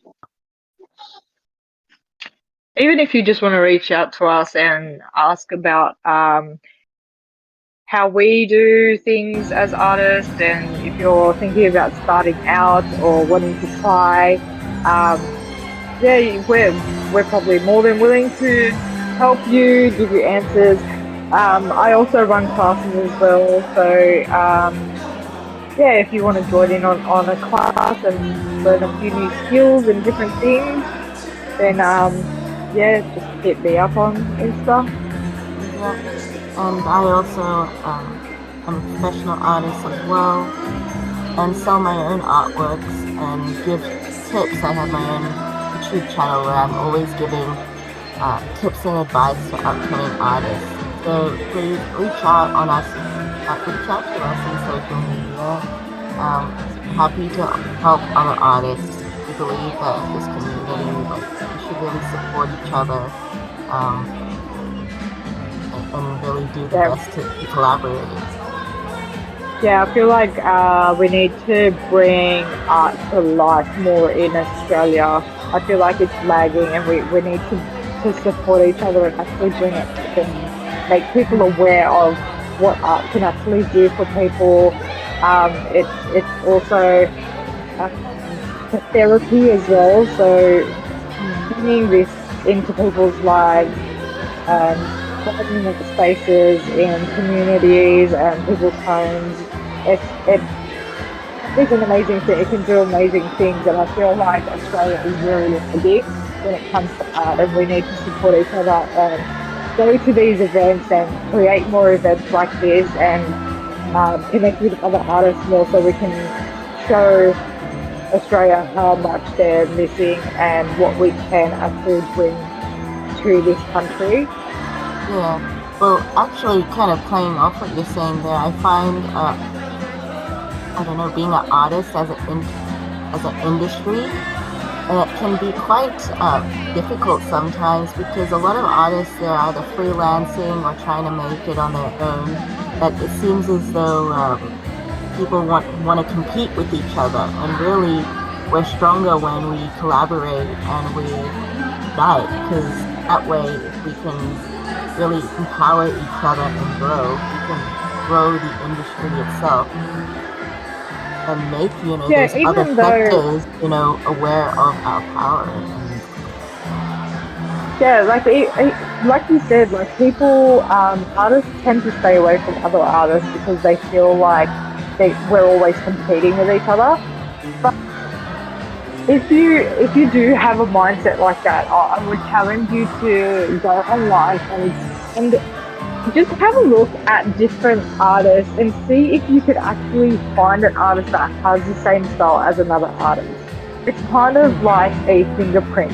Like no one has the same fingerprint. Even you can try so much to copy an artwork, but it will always have your own style. Or it will never be exactly the same. And this is why we need to support each other, because no one will be able to copy what you do. And being able to show your skill and um, show the world what you can do and what you have to offer is one of the main things that you can do. And with the support of other artists, you can go so far, further than you can go on your own. Yeah, definitely. And I mean, if you really wanted the exact same thing, you could just go to, Office Works or the printing shop and make a photocopy, but wouldn't have the same effect or the soul, or the creativity that artists Yeah, bring. So I find some yeah, people worry about, AI, as a competitor for the art industry, but really, AI kind of works by copying other people, whereas artists have the strength where we come up with new ideas and bring something that never existed before. So there really yeah. is the strength in your individual skills. Yeah, like there still is a limit to AI of what AI can actually do. Whereas being a human being and being able to create with such a powerful mind that we all have is something that AI can never generate. Mm. And I feel as though as well, like here we're in just a small snippet of this art world together. Everyone's painting on canvases using similar materials, but really when you again check out these artists and in their comfort in their studios, think about the different artworks that they create, the different styles and mediums. There's a lot of unexplored territory that is really available. So here now at this stage, you might notice that they've cleaned the areas, or they're continuing to clean the areas. They're putting the paintings aside so that way participants can vote and also bid on their favorite paintings. And now they're preparing the stations. So the finalists from round 1 and round 2 will then be able to compete. Yep, so they're getting rid of the easels, so there should be 4 left. So it should be 2 artists from round 1 and 2 from round 2.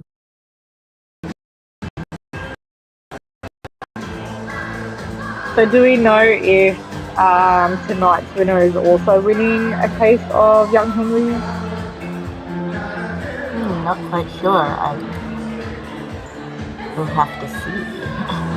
So that's what's been happening for the last few art battles. There's been $250 cash and a case of Young Henry's beer. I was gonna ask. Not really much of a drinker, so when you're Young Henry, it's like, wait, is it beer? Okay, no, I'm not sure. I think maybe Luke did say that at the beginning, but I must have missed it.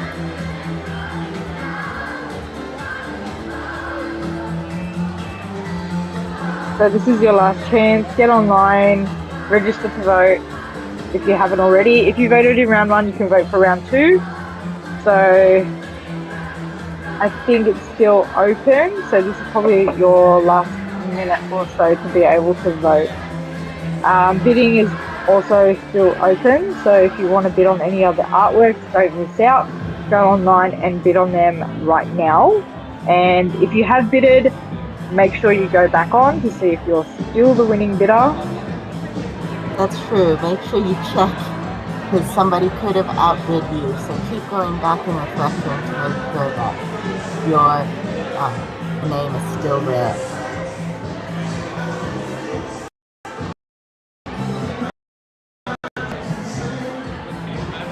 And Whoever just a goes through to reminder the again. final 3. Oh, I was just gonna say, as a reminder, even if you're online and you're not there at the venue, your votes still count. So make sure that you participate while you can. But yeah, Ozan, what were you saying? I was just saying, whoever's going to go through to finals tonight, it's going to be an interesting one, because all these artists have put up so much amazing and detailed work in such little time. And it'd be interesting to Exactly. see what their second piece is as well. Because when And you they come have up with really something different like this styles that's too. so detailed, sorry? I was gonna say all the styles are different as well. Yeah, yeah. Everyone's style is very different. But that's what I mean. Like every artist is different. So for all these people to be friends and support each other would not hurt anyone because everyone is so different. And I don't think any of these artists would be able to mimic another person's artwork that's next to theirs. Yeah, that's it. And I guess that's also what makes voting quite difficult is really, again, you're not choosing it based off of one category. Really, it's the audience really choosing artworks that they really resonate with. They want to see more once it's in finalist. So It's getting really some hard trying to feedback, think yeah, of being able to put up something that's going to kind of give the audience the feelings that you like, some kind of emotion, some kind of feeling, and some kind of connection. Because you want to be able to put up something that you connect with and that you're used to and you're comfortable painting, but you also want to put up something that the audience can connect to as well. Well, that's really the challenge and the aspects of life, isn't it? Being able to satisfy yourself as a creator, but also being able Yeah. to connect with others. And I think that's often where a lot of artists get lost as well because they're concentrating so much on what people like. And I went through this phase as well. This was more when social media first started to really pop. This is showing my age. But when social media came out and everyone started to put up their artworks and things that they did and all this other stuff, and it just kind of wiped out everything I knew about what I liked and the way that Yeah. I painted and my own style. And I kind of just started to fill my head with what other people like and what they like seeing and what are they painting, that it kind of blocked me. So I actually banned myself from watching things on social media for a while, just because I had ruined my own style so much, and it took me a while to get back into what I was used to and what I was comfortable with. So it does Yeah. influence you a lot when it gets into your head thinking, what do people want to buy? What do people want to see? And it really does ruin you. So being able to put up something that's true to yourself um, in front of an audience is really hard in that aspect. Yeah, I can actually relate to you with this because the only reason I have social media, I guess, is to be able to connect with other people and to use it as a platform to show my creative work as well. And I find social media is actually designed to really make people addicted. And so I was following different artists who I thought were amazing to the point that it was making me feel bad about myself. How could I be like them? And sometimes I actually have to just put a limit on myself. I say, okay, I'm going to unfollow you guys for a while. That way I can focus on creating my own work rather than feeling intimidated by other artists. And so I think that's what you're talking about by finding that Yeah, I balance think, of you want to connect with other people, but yeah, don't lose yourself in it. Still remember who yeah, you are. I think when you're able to finally realize who you are and what your style is, then you're able to appreciate other people's art and be able to enjoy their artwork and not be able to lose yourself in it and be able to disconnect yourself from what everybody else is putting up. And I think once you find your place, then you know who you are, and those things hardly affect you. They don't affect you anymore because you know where you need to be, and you're confident enough to know that you are good enough and what you do you feel confident in what you do. Yeah. Well, actually, while we're speaking about this, I actually did a YouTube video about this exact topic about artists having a difficult time using social media. And really, as I was saying, social media is actually designed not to help you, but to help itself, to get more people Yeah, using the algorithm. Whereas an artist, I find, when you create your work, you put a lot of your personal self into an artwork. So if you don't get those little thumbs ups or love hearts, sometimes it could really defeat you. And so it's always good to just remember and take a step back and realize that social media numbers doesn't actually mean your value as a person or your value as yeah, an artist or a creator. And to actually be able to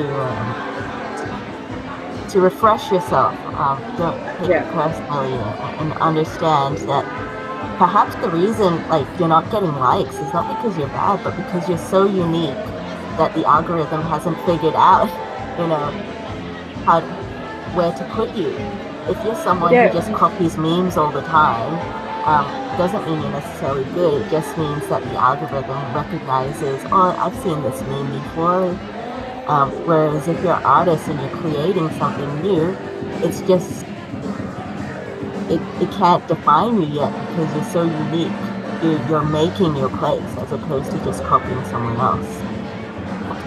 yeah. I also think that um, when you are putting yourself out there and you are posting, I think just look at your own activity, and you would probably notice that you flick past a lot of videos that you absolutely fall in love with, and you don't click that heart, but you've seen them and you know it. So there could be a lot of people that are doing the same thing to your profile as well. They could be seeing your artwork, watching the whole video through, and going, "Oh, yep, I love that," but not clicking the like button. So definitely that's something like, don't judge or um, put a value on yourself based on your likes and your comments and all that, because people are seeing them, they just don't press the button. So you can't put a number on yourself for that at all.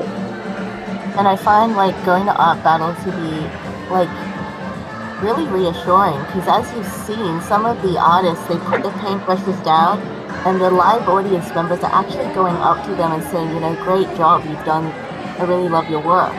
And I find like sometimes when you're on social media, as you just described, someone might like your artwork personally, but there's so much going on that they didn't press the thumbs up button or they didn't press the love heart button.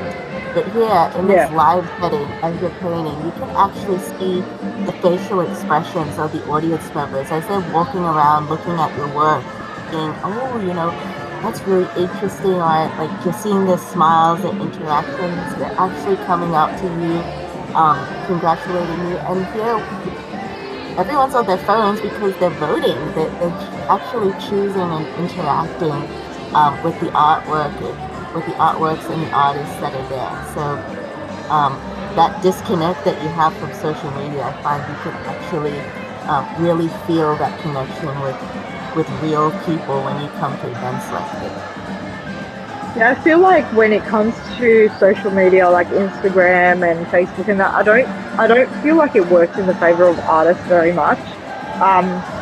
I think like obviously it would be good to put your name out there and to be able to try and get commissions and things like that. But when it comes to people actually seeing your work, it's very misleading because you can't see the exact colors, the texture, the sizes. Like sometimes I see the artworks and they seem to fill up. Like I feel like it's like as big as a wall, but then when you actually look at the measurements, they're only like 30 centimeters by 20 or whatever. So being on artwork and social, like I feel like if you're going to post videos about how you create the artwork, like more like how we were talking about with Art Battle, how it's like becomes like a performance, I think it works in that way. But when you're trying to market your artwork and take photos and things like that, it can It is a different it skill, I doesn't gotta really, say. yeah, it doesn't really work in the favor of artists with social media. So when you don't get your likes and your hearts and your comments and your whatever, it's really not something that you can base it on because it's just so different. It's very different when you have an exhibition and people come out and see your paintings and your artwork, and especially with Art Battle when people actually see it live and seeing it on social, it's very, very different. So Yes. someone could see exactly the same thing and have two different feelings about it when seeing it on social and when seeing it actually like in real life. Well, that's a really good point to make because I think it also depends on the type of artworks. Your social media is sort of like your own museum where you curate things, and so Yeah. can't just leave your artwork in the middle of a room. If you have your own live exhibition, you got to prepare it and set it up. So social media, sometimes you can't think of it as the same thing as taking your selfie and putting online. You have to really plan and take nice photos. And sometimes it's just really hard. It's a different skill. So it sounds like we're getting our winners.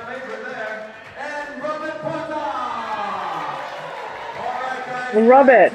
Robert, Cadmium is going to come and see you because they have a little runners-up prize for you. Oh, Alright, you got a prize. Robert's the only one I heard. Here they come now, let's do it now. so we're gonna see now. I think we missed a few names. Yes. So it looks as though we have Javier from before. He did the eyeball. Congratulations, a prize for Cadmium. We have Molly. Who Is that did Astrid?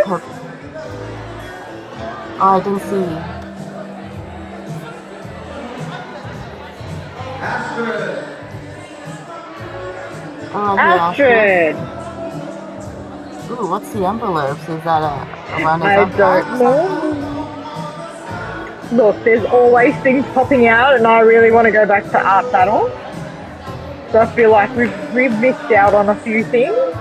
Yeah, I feel as though we might have been the first round, and so now they're bringing out more stops. Yeah, guys, you've got to tell Art Battle you want us back. Yep, let them put this back. That's it. For me, I live in Canberra, so that's why it's so difficult for me to go out on a Monday night, go to a completely different city. But I would definitely love to be back. And the fact that you guys let me come back and commentate, I appreciate it. It helps me be part of the community again. So here the artists are getting it. Oh, say that again, sorry? I'm saying, even though we're just commentating, like, I love being a part of it. I love being able to be a part of this. I actually love the idea of getting people together. Yeah, exactly. And so, yes, it looks as though we were right about Robert. They're now the finalists. They're prepping their stage pins just like before. Getting their paint out. We've got Robert, Astrid. Javier and Who Marley. else do we have? Marley.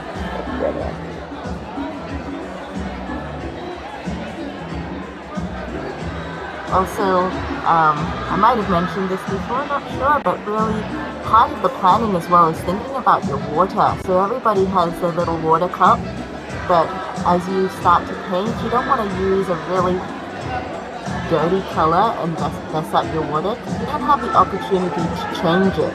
So part of your planning is thinking, how can you keep your paint, your water clean enough to last the whole process?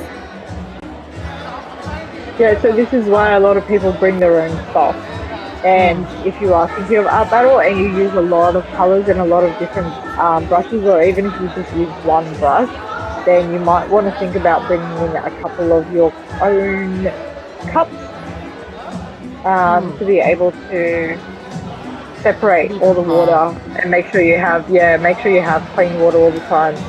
Exactly, and here we just saw Javier's station just now, where he had all his paint brushes lined up in a row. So where it's easier to actually see what tools and materials you have and be able to use it. It looks as though here we could see some of the artists are getting extra palettes. They know they're going to need more space for their colors. So they're getting them out now. Yeah, so when I did art battle the first round I had one palette, and the second time around I was like, I definitely need two, so I grabbed another one. I feel as though if you're doing a small painting on your desk, that size palette is perfectly fine. But the fact that you have a really big, 50 by 40 centimeter canvas, you really underestimate how much space you need for your materials. And the fact that you can't really wash it out and apply more paint. You just got to keep going.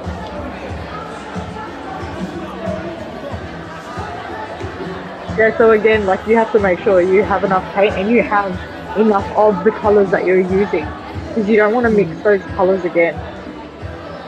Unless you're really good at getting tones.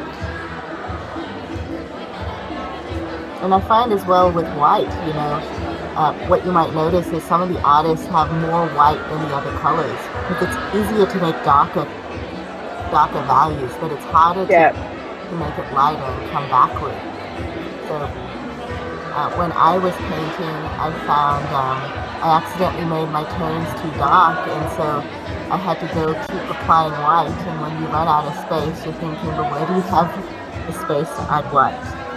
And so for a normal session in my studio, it would have been no big deal. All you do is just wash out your brush and start again. Here, when you're in the really heated moments of the competition, you don't want to be wasting your time with materials. You want to just get going and just slap that paint on the canvas.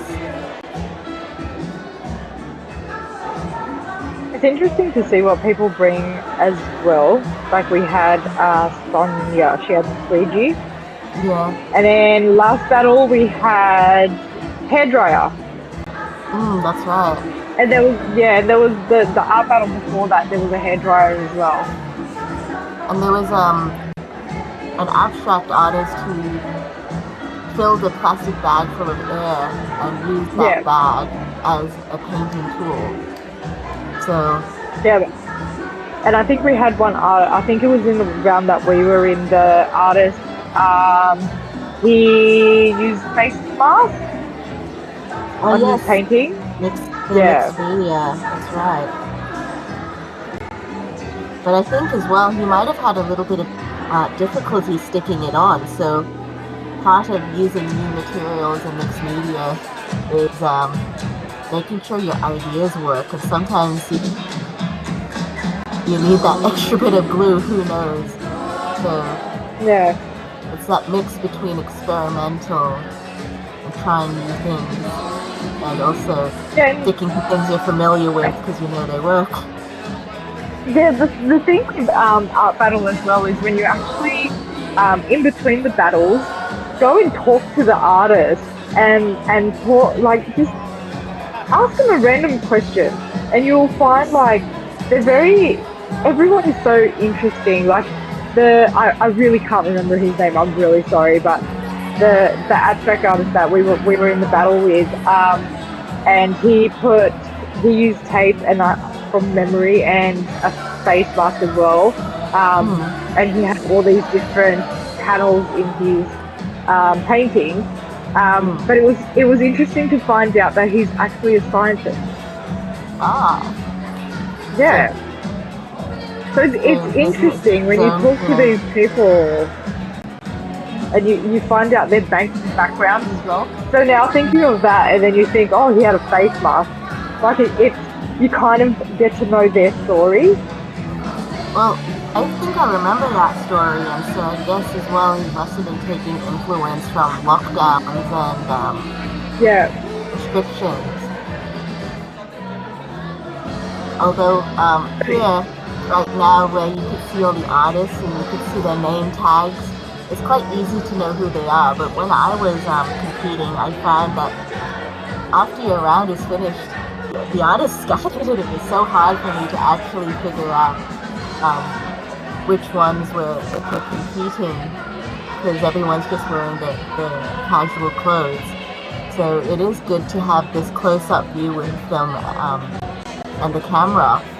Because even the two of us, I believe we were in the same round, but because we were on the opposite side of the table, it was hard for us to actually interact at the time, just because you Yeah. get in the zone and you don't even realize who's in the same round as you.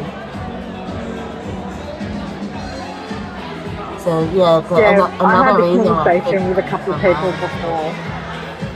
Mm. Yeah, so I tend when I'm at the art battle, I like annoying the other artists and asking them about themselves and what they do for a living, if this is what they do full time. And it's interesting. I love finding out people's stories because it influences their art, and then sometimes what they paint. And once you get to know their story a little bit, you can actually see the influence of their own life in their painting. And it kind of helps you understand why they paint the way they do and why they paint what they do as well. That's true. And that's something that you don't get on Instagram unless someone's on there, unless you go on there and actually do an about me video.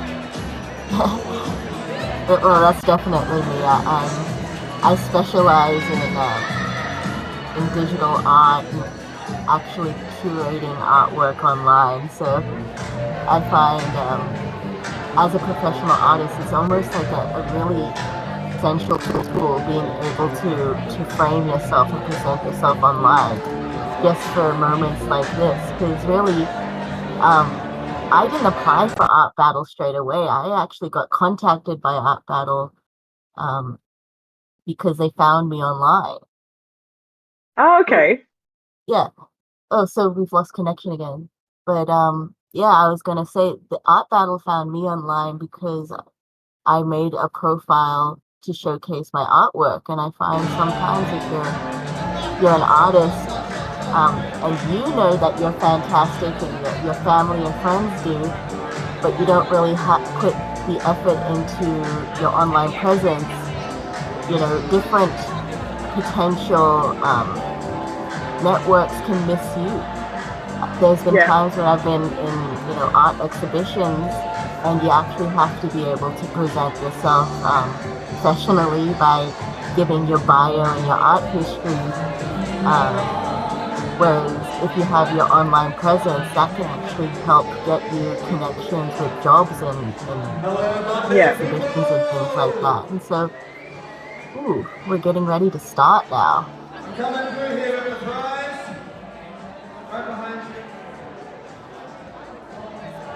We Is that the have prize that he's saying? Yeah, $250 and a case of beer. $250. there it is. Winner. Close.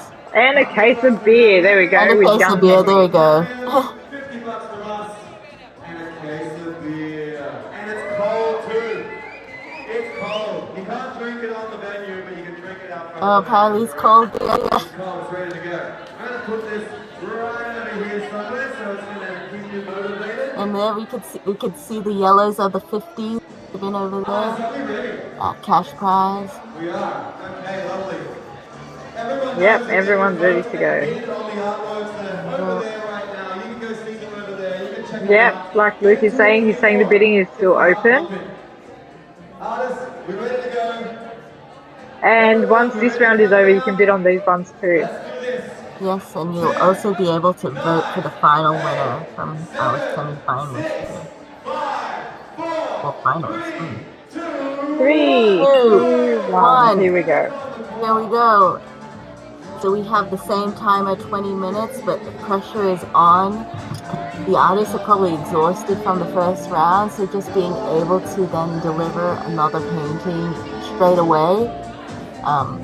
Yeah, I feel that's a good point actually, because the people in the second round don't get much of a chance to to catch up with rest. themselves from yeah, and then they've just got Mm, to go back into it.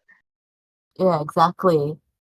So the artist is just rushing that paint on. Ooh, looks as though we got connection Yeah. issues again. Come on, let's go. We're in the heat of it.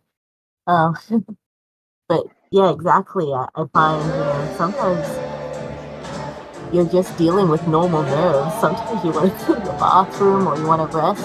Like Yeah. actually producing art, you're using both your brain to come up with the ideas, you're physically actually just getting in there painting, and then you're feeling the adrenaline and the energy from the event. So you'd be surprised how tiring the process is.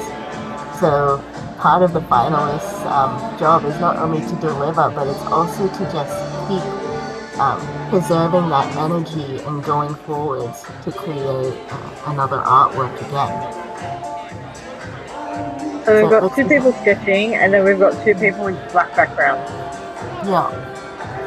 So Molly looks as though they've got an artwork pinned to the easel again, so they've got another reference, and just Yeah, so she's sketching going in for the the same thing. So So this is an she's got example her of an artist reference who and came she's adding her prepared. twist. Yeah, that's right.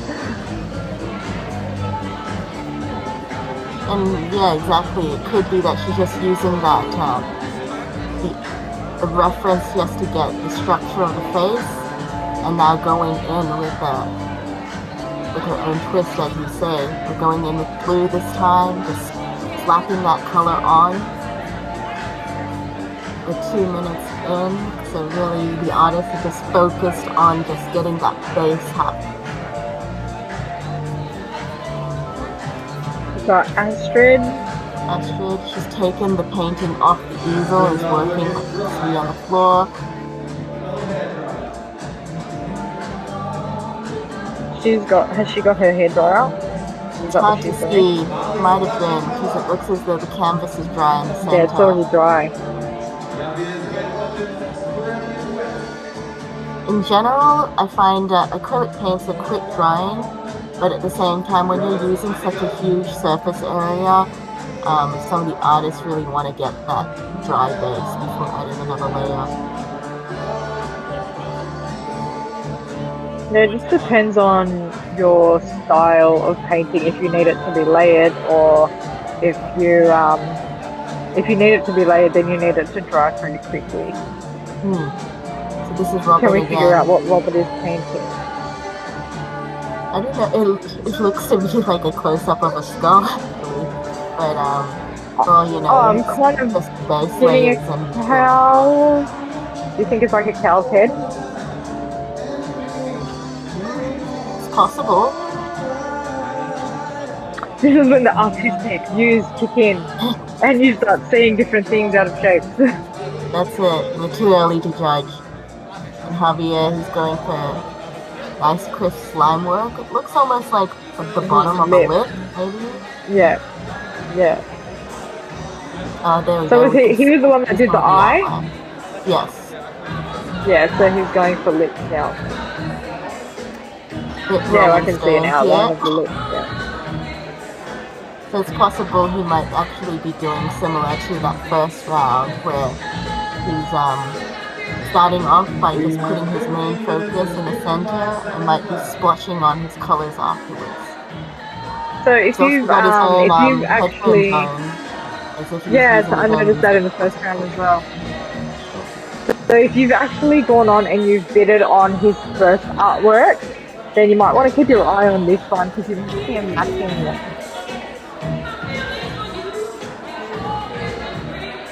So So Molly's you can got own. the background very similar. So yeah, exactly. You might be able to get a pair of paintings here with the finalists. Yeah, so if he's going for the same kind of thing, yeah, you could possibly pick up a collection tonight. Don't forget that you can see It looks as though Molly's doing a similar thing as well, where she's making a matching portrait to her first round.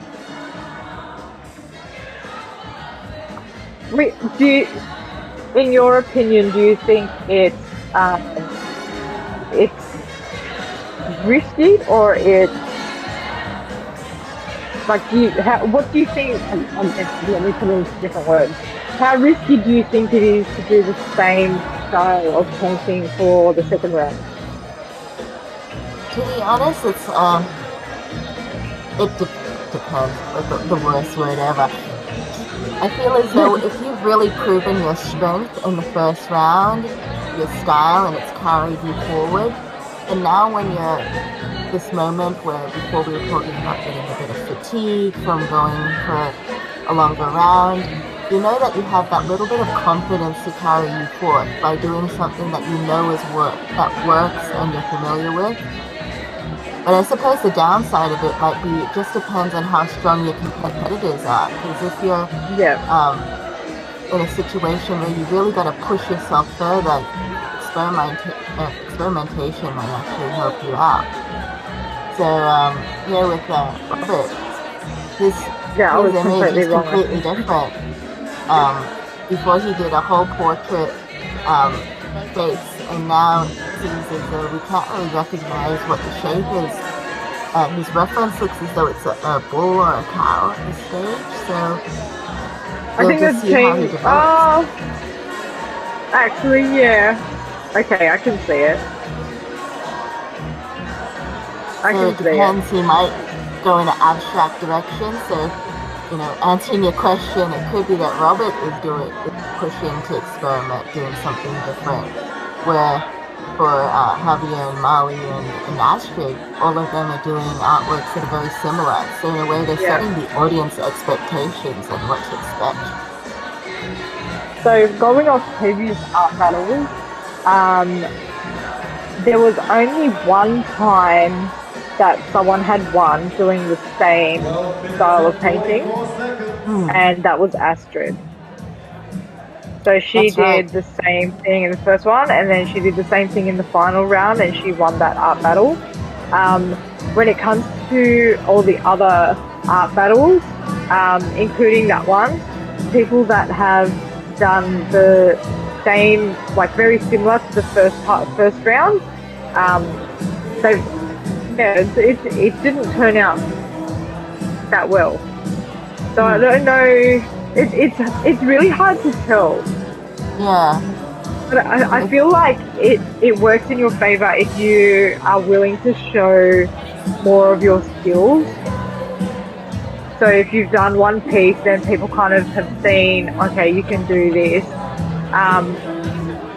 And if you're confident enough to put up something else, like the way that I experiment with, like I paint in many different styles.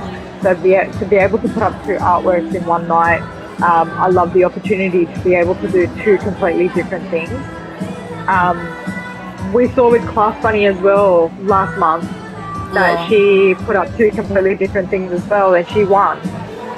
I feel as though it depends on the audience of the night, to be honest, because some of them might be more inclined, as I said before, you feel the energy when you're in the room. So some of them might really be reacting and enjoying a certain style, and so those artists are feeling that energy, whereas in other times, you're feeling the energy that what else, can they deliver, show us some diversity. Yeah. Astrid's going for something completely different to what I've seen her other work. This is a lot more bolder. And it's a lot more stronger with the lines as well. It's not as soft as all her other ones. Yeah, although it seems as though she's still working within that space theme. So she hasn't branched off to something completely different. She's still working within her specialization, but now she's branching off, I guess, into different colors, as you say, going more bold. So here we're getting more of that cow shape coming forward. I gotta say, like, the nose does look like a little tiny skull. Oh, how minutes and 1 second left. That's why I was confused, because I'm like, it does look like a cow's head, but I can see a skull. Yep. So we're going for the same now. thing. Yes, exactly. Javier's watching down his colors, just filling in that blank space. And I guess that's the benefits of having these multiple palettes. He can now keep his colors separate, nice and clean, and just focus on getting that color on. As before we mentioned, he has his own headphones, so chances are he might have a focus playlist that helps him get in the zone. During the night, you might be able to hear in the background as well that we do have DJs performing at art battles, but sometimes the music's really, it mimics a heartbeat. It almost makes you more nervous, either more nervous or more energetic just by feeling the energy of the room. And perhaps some artists actually might prefer to have their own focus music, and that might help calm them down.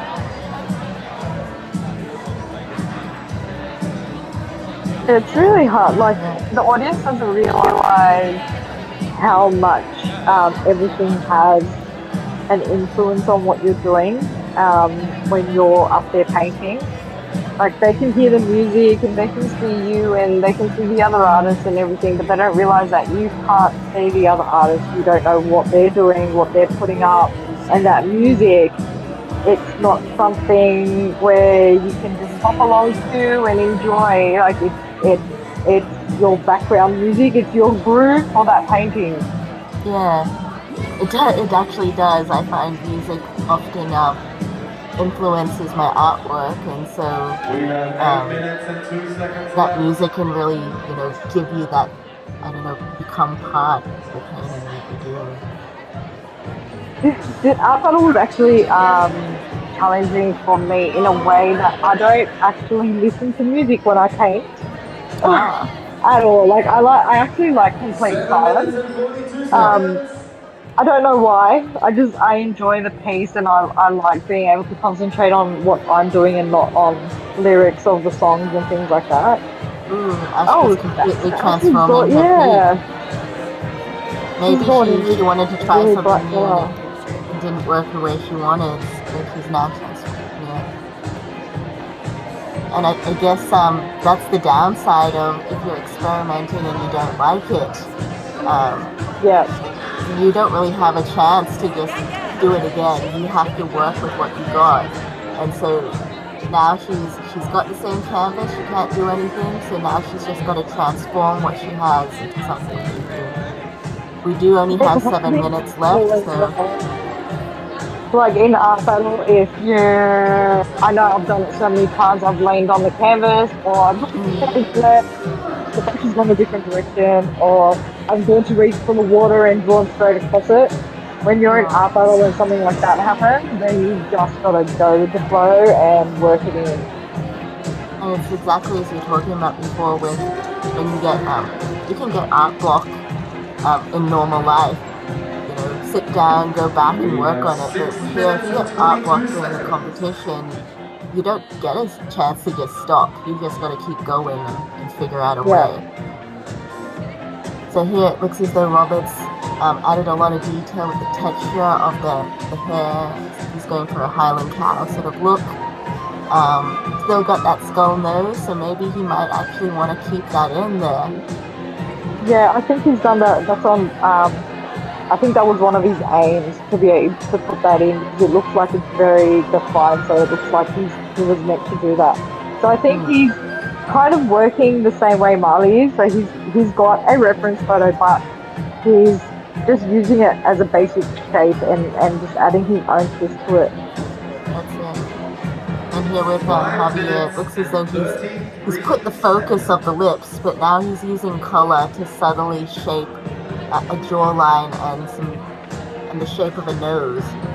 So using that rainbow effect to illustrate the face around the lips. Did we see in his first portrait if he did that with the eye, if he added like definition of a cheek and like the side of the nose or anything like that? I don't think he did with the eye. I think the eye was more just standalone in the colors, but this time with the lips, he's focusing on actually shaping the face.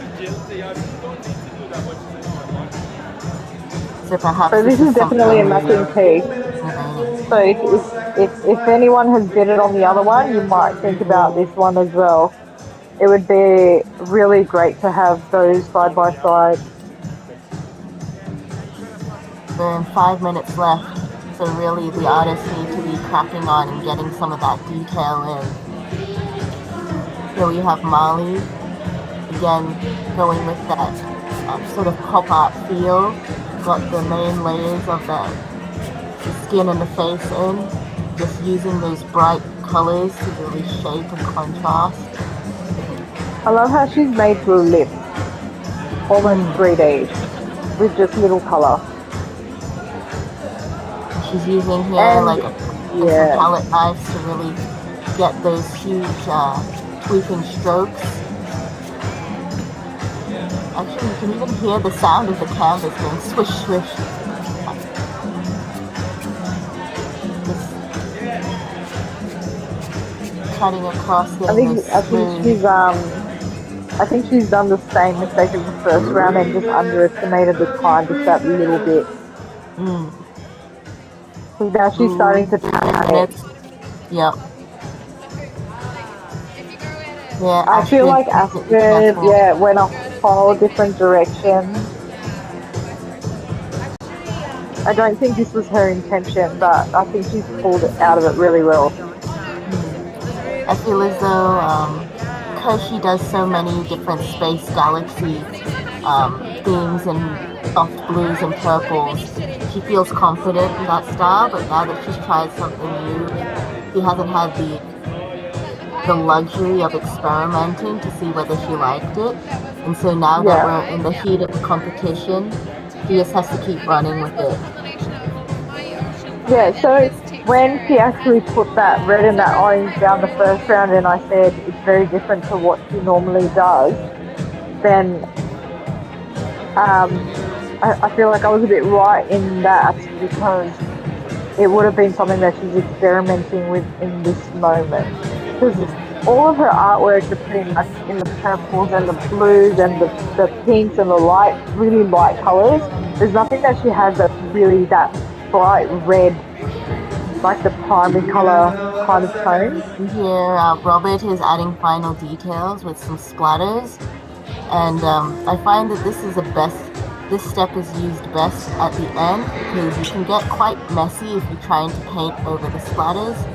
But it seems as though he's got the majority of his painting painted in with the hair and the horns, that now he's just using the paint splatters as just final details to add more expression. And by having his canvas on the floor, he doesn't have risk of any paint dripping in directions that he doesn't want, leaving it nice and flat. He has the ability to evenly accent all sides. Here with Javier, it's got more definition. You can see sort of nostrils and shapes of the colors there. Yeah, you can definitely see it a bit more now. And it seems as though he's managed his time quite well. We have 1 minute left, and really now he's into the essence of refining, building up more of the richness of those bright colors. And Robert's using a palette knife, directing some of those splatters around the canvas. Ooh, we're getting close. We have about 30 seconds left.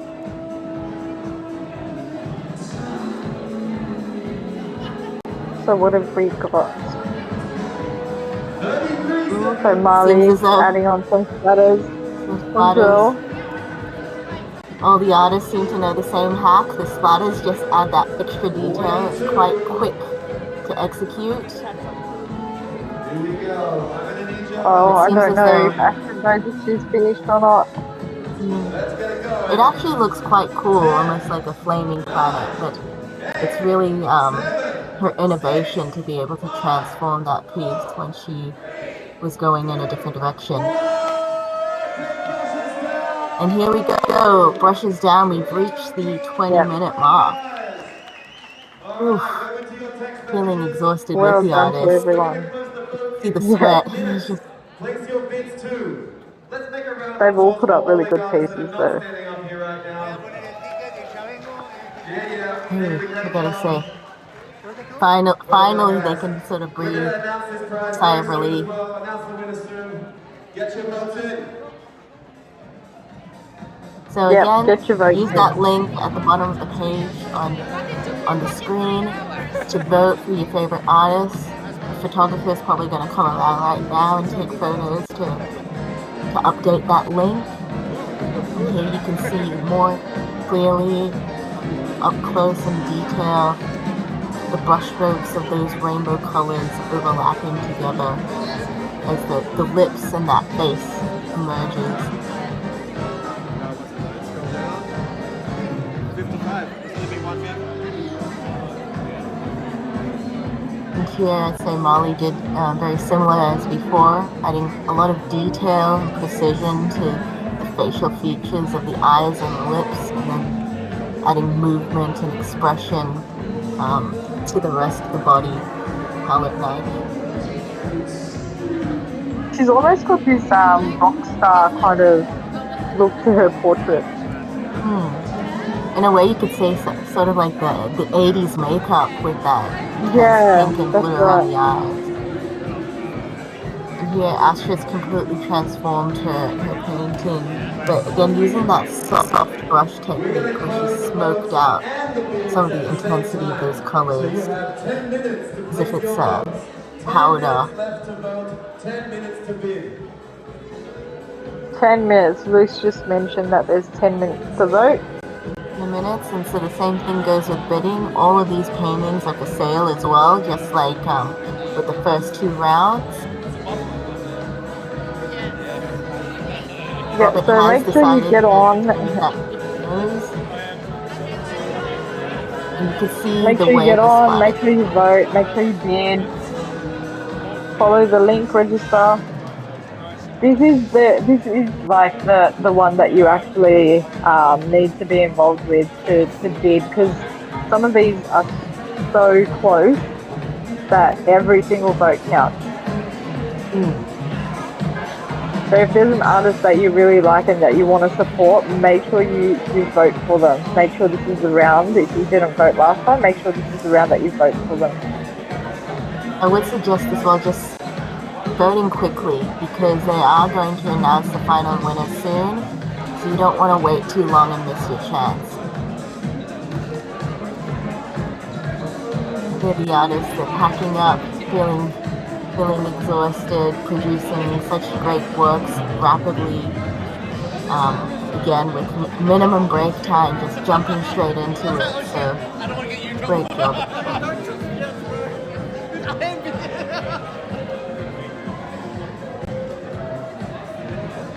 Yeah, the If you kind of swish other marks people almost make from it look as if you're turning her head. from previous art battles, if you've got any work of Astra's as well, like these are another 2 that you could add. I know people like collecting artworks in like a collection. So Astra's got the same kind of thing going. So if you're wanting to collect 2 more of her pieces, she's got 2 up tonight. So if you want to go online and bid, or if you're at the venue and you want to bid, if you're at the venue, you're able to walk out with the paintings pretty much. Yeah, well, after you win. Yes, after you win, not before you win. Don't walk out with the paintings. But after you win the bid, you can collect your paintings for the night. Last month, actually, a lot of the paint. I think all of the paintings sold last month. Yeah, I believe all of the paintings sold.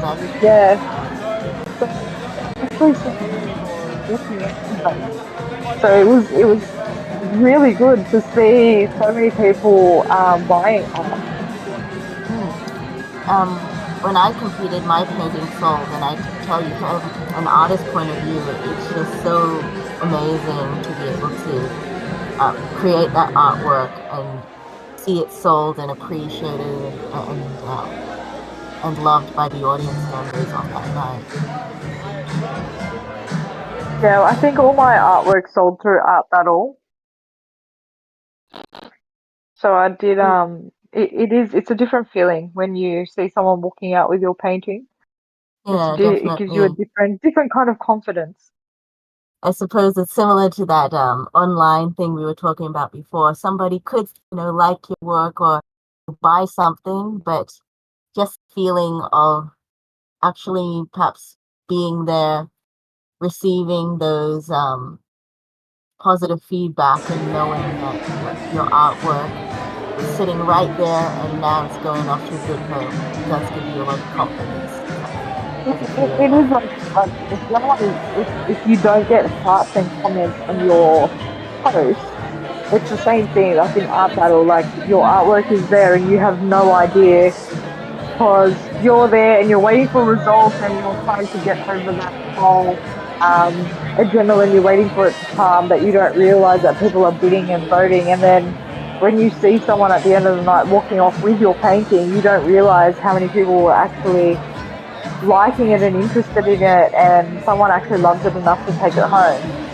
Hmm. So even in real life situations, like you don't judge yourself based on your likes and comments and shares and subscribers and all that, because there are people that see what you're doing, people that Actually, appreciate what you're doing.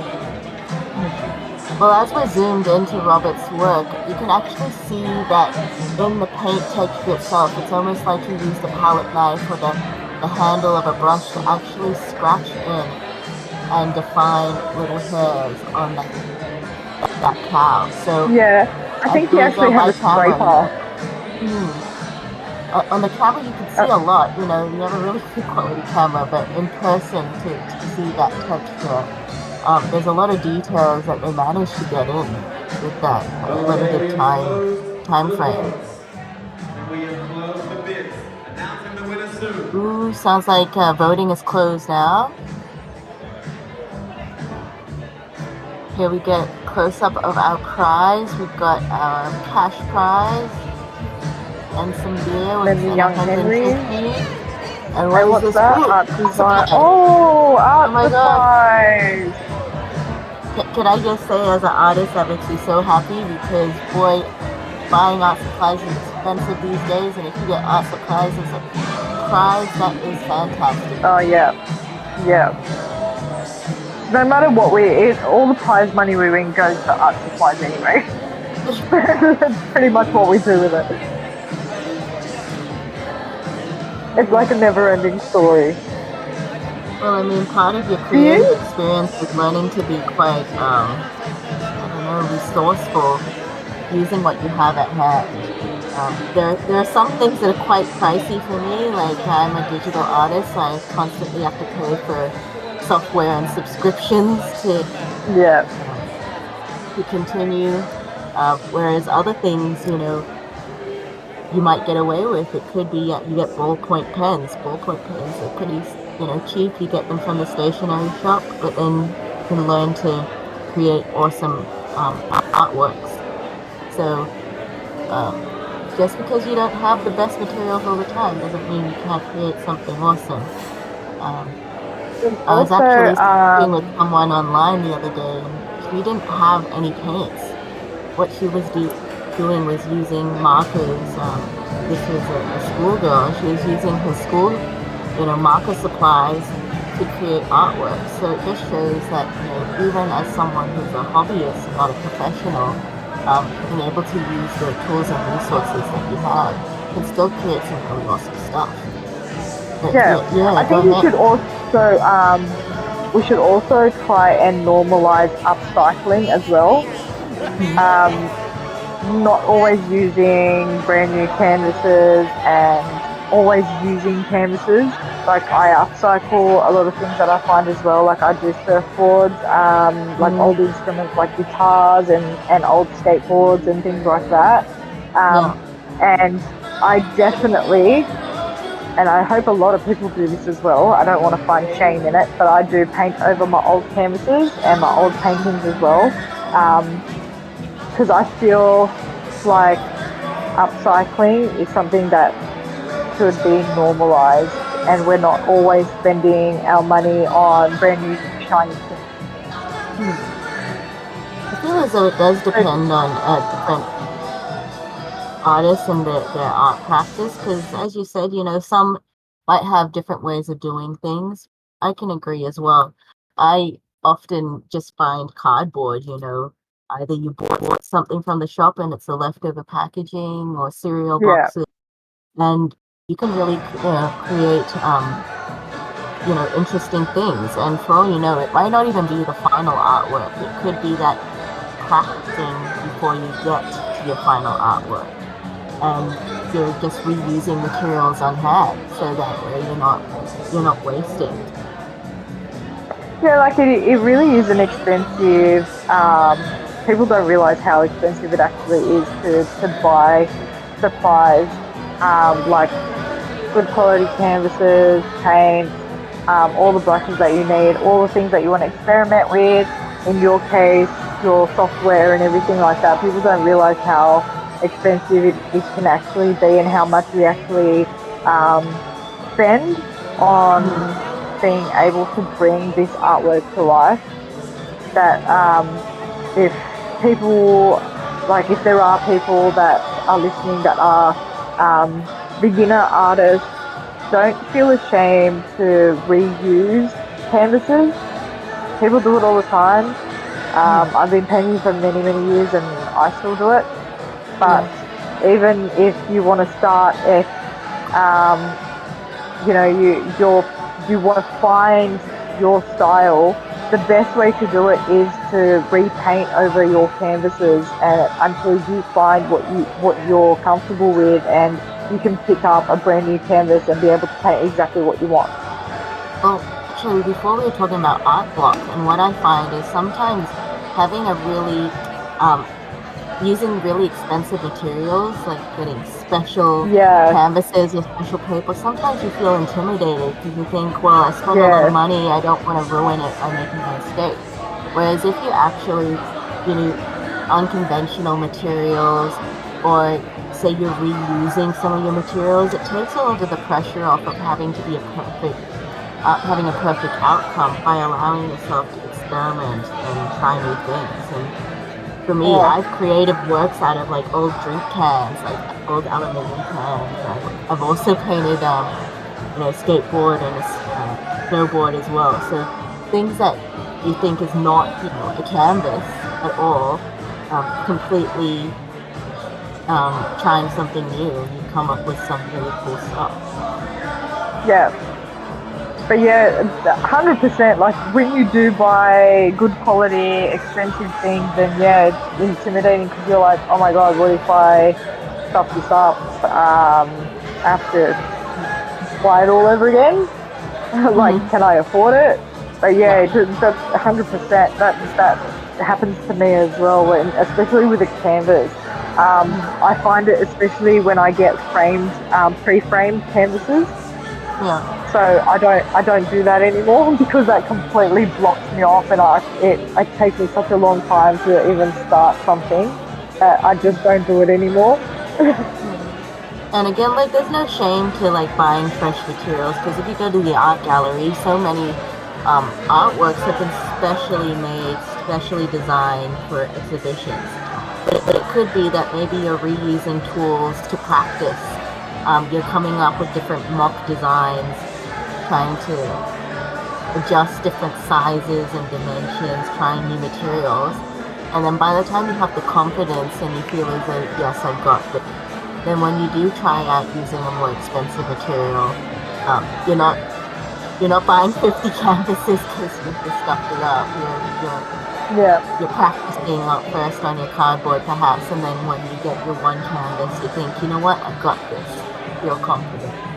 Um, and in ways it kind of works because you're a muralist yourself, yeah. and you don't get walls to practice on sometimes, all the No, time. so You just what I gotta. do when I practice, if I'm doing something for a mural, and if this is anyone that wants to or starting out and wants to work on murals, Just keep in mind, like you can buy like the cheap firewood from Bunnings and Core Food and things like that, and just use that as your practice base, and then you can repaint over that over and over and over and over and over again.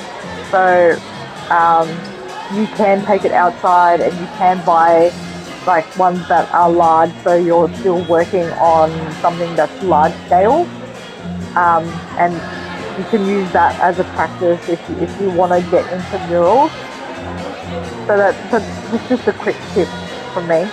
Um, when you're doing canvas and compared to doing a mural, it's very, very different.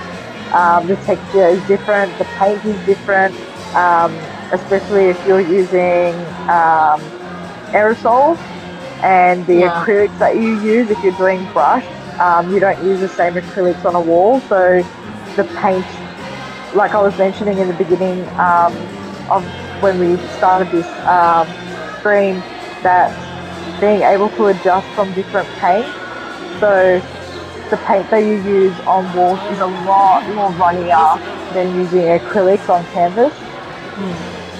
You also So really have to it takes a rethink lot of your materials practice. too, because an Yeah, indoor wall is different to an outdoor wall. You yeah, want to be able to be considerate towards the weathering and depending on your client as well. It could be maybe they want it to last as well. So part yeah. of the process is really learning what materials to use for what type of canvas. Are we So ready here it to looks as know though who we're the going to winner get ready is? for the Yes. final So we're judging. ready for the winner. Drum roll, please, with your feet. Let's get Drum everybody roll. downstairs for Drum the winner of roll. the night. The Du-du-du-du-du-du-dum. first one is Who's it going to be tonight? Robert Potter! Robert. Robert. Kind of had a feeling it was going to be Robert. Ooh, well done. So this is when it's where when it's worked in the favor of doing something different Congratulations, Robert! again. You have So he's won done something completely $250 different to his first from one, Cafe and House Supplies. Yeah, whereas the other ones exactly. all kind of followed the same style. And I feel as though they didn't do anything wrong by doing that, but No, just as no, well, definitely like not. Robert just had more support, and he took a risk and it worked out by trying something new. So you never know. And here we have the final prize. He gets the beer and the I know money many of and you the have art won your supplies. artworks. Come and see me right after these photos. And honestly, as an artist, just being able to participate in this kind of event and showcase your strengths, it makes such a huge difference to your career because it means like people who've never heard of you before can always go Can a back big and round of applause for maybe the they want a African commission runner-up. from him or maybe they're going to There we support his go. Yeah. We future do this endeavors. It helps a every lot. last Monday of the month, except for December, that's Christmas Day. So we'll see you next So month. And congratulations the to winners of Robert. the artworks, And congratulations to all the other artists come and as see well me. being able Let's get you Yes. sorted out. be chosen and selected to compete. It's such a great experience as we've explained, and he must be feeling such a high from winning and being able to have his family there to celebrate that win with him. So we've got our final artwork. You can see up here, close up. Yeah, so if you want to follow Robert, that's his Insta. And if you like any of the And other artists tonight, just check out the Art Battle website. Again, listed on the screen. You're able to see all of the artists that competed tonight, and as well, if you really like their works, just go and follow them. If you want a commission, I'm sure you can just message them personally. They can come up with something really original and specialized just for you. I think bidding is still open for a little bit longer, or it might have ended. Have a quick look, there might be a couple of minutes. Yeah. This is your chance to grab what you want. I noticed a few people taking photos. I saw some that were on their phone before, logged into the Art Battle website voting. So again, just follow that same website. It's linked to everything basically, and that way you can actually go back and check your bids. You can put it in the auction and see if you're still number one or whether you need to bid again to get those awesome paintings.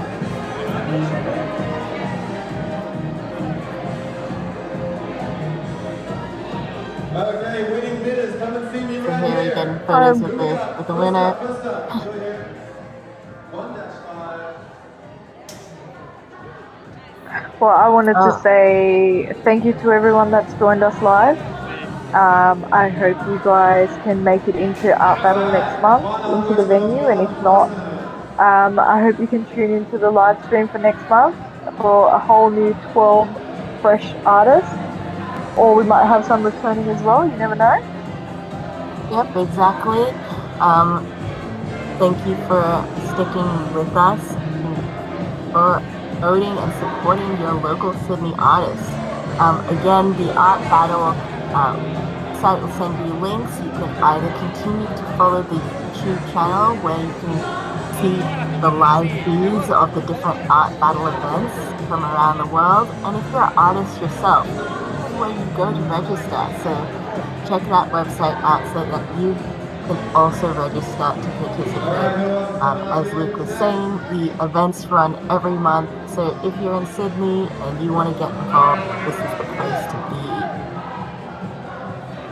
So this is me, Rocket Child, and we're with Oslo, and thanks a lot for joining with us through this commentating journey. And feel free, just contact us online, say, hey, saw you guys at Art Battle, can we ask you some tips or something like that? And I'm sure like the both of us are happy to help.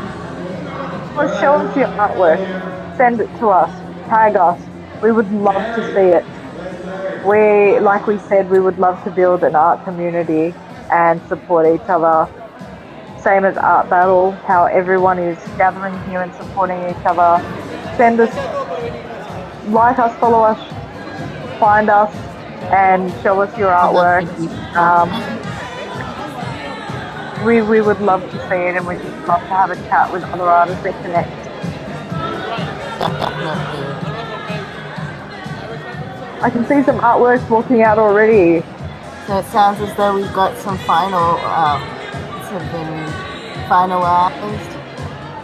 They're sold already, and yeah, exactly as we were saying before, so easy from canvas straight to door. And the participants are going home with their favorite artwork.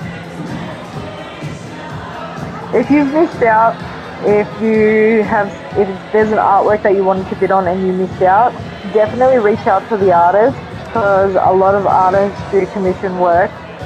Tell them about the one that you saw, the one they do at Art Battle, and see if they can do one for you. I'm sure that they'd be more than happy to hear from you and recreate it for you as well.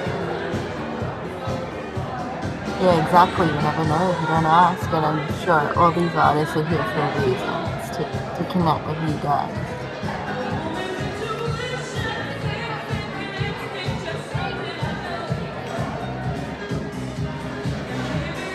Now we're just starting to wind down. You can see the Art Battle crew walking back and forwards with the final paintings. And I'm sure the artists are ready for a good rest. Go out, get something to eat, because I'll tell you, painting makes you so hungry sometimes. You're in the zone, you're focused, you're standing. And next thing you know, as you're starting to relax, the adrenaline's dropping, the artists are probably thinking, you know, I'm hungry. Yeah, and it's right in the middle of the time when you just sit down for dinner and you're late snack. I don't know, they're probably heading off to Macca's down. If the restaurant or the bar is still open. Definitely. if you're not from if you're tuning in and you're not from Australia, that's what we do. Like at the end of a big night, we just do a Macca's run. Yeah. That's pretty much the answer to everyone's problem. Yeah. This is this is the Art House Hotel right in the center of Town Hall in Sydney. So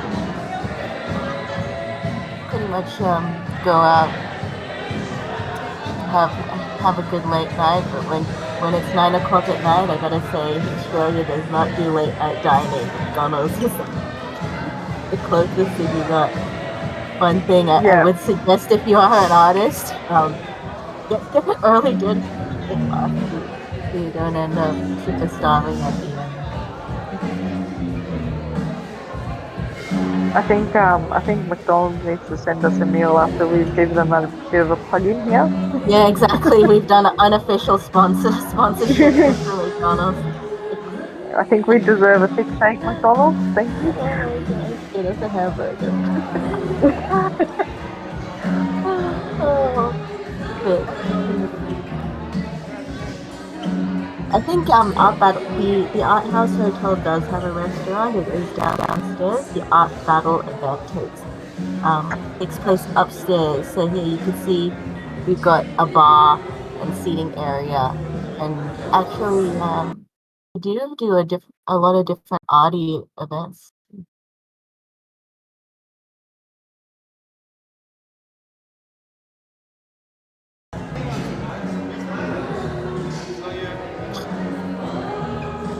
This venue actually is pretty nice. I actually ate downstairs here, and it's actually a really nice setting. It's a really nice place to hang out. It's a really good venue.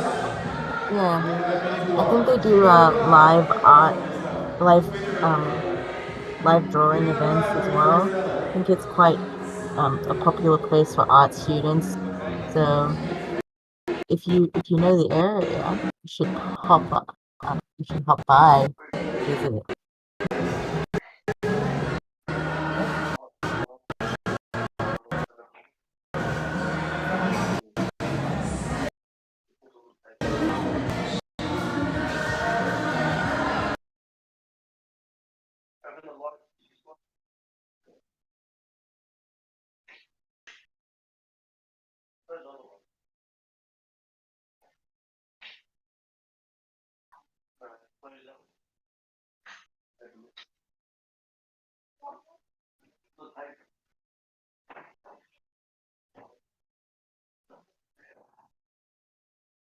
Are we still live or are we frozen? I think we've frozen. 'Cause it might be getting close to end of stream, but I can't quite tell.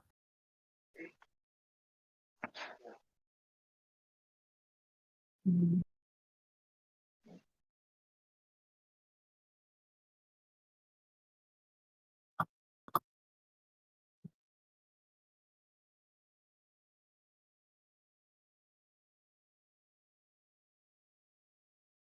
I think that's the end of our stream tonight.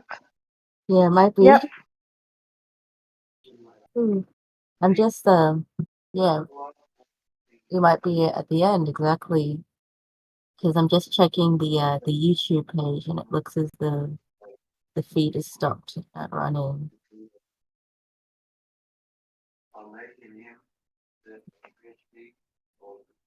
Okay, so if there is anyone, if we are still live and there's people still listening, then I would like to say good night. Thank you for joining us. We don't know if we'll be around for the next one, but if we are, we would love to have you be signed in and join us again. Yeah, thank you And so much for joining us. that's us logging off.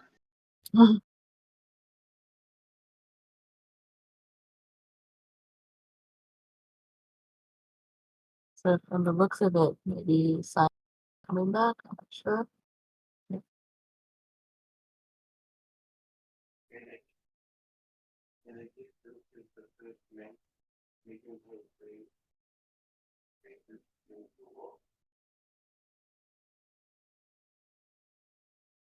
Yeah, the YouTube's stopped. So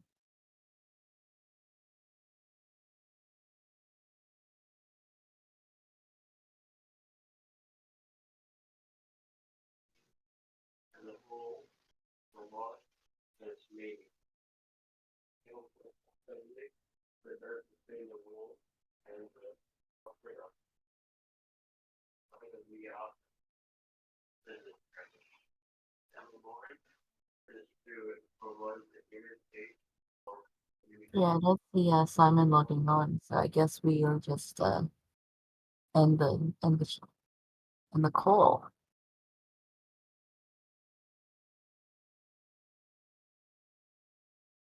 Cool. See you later.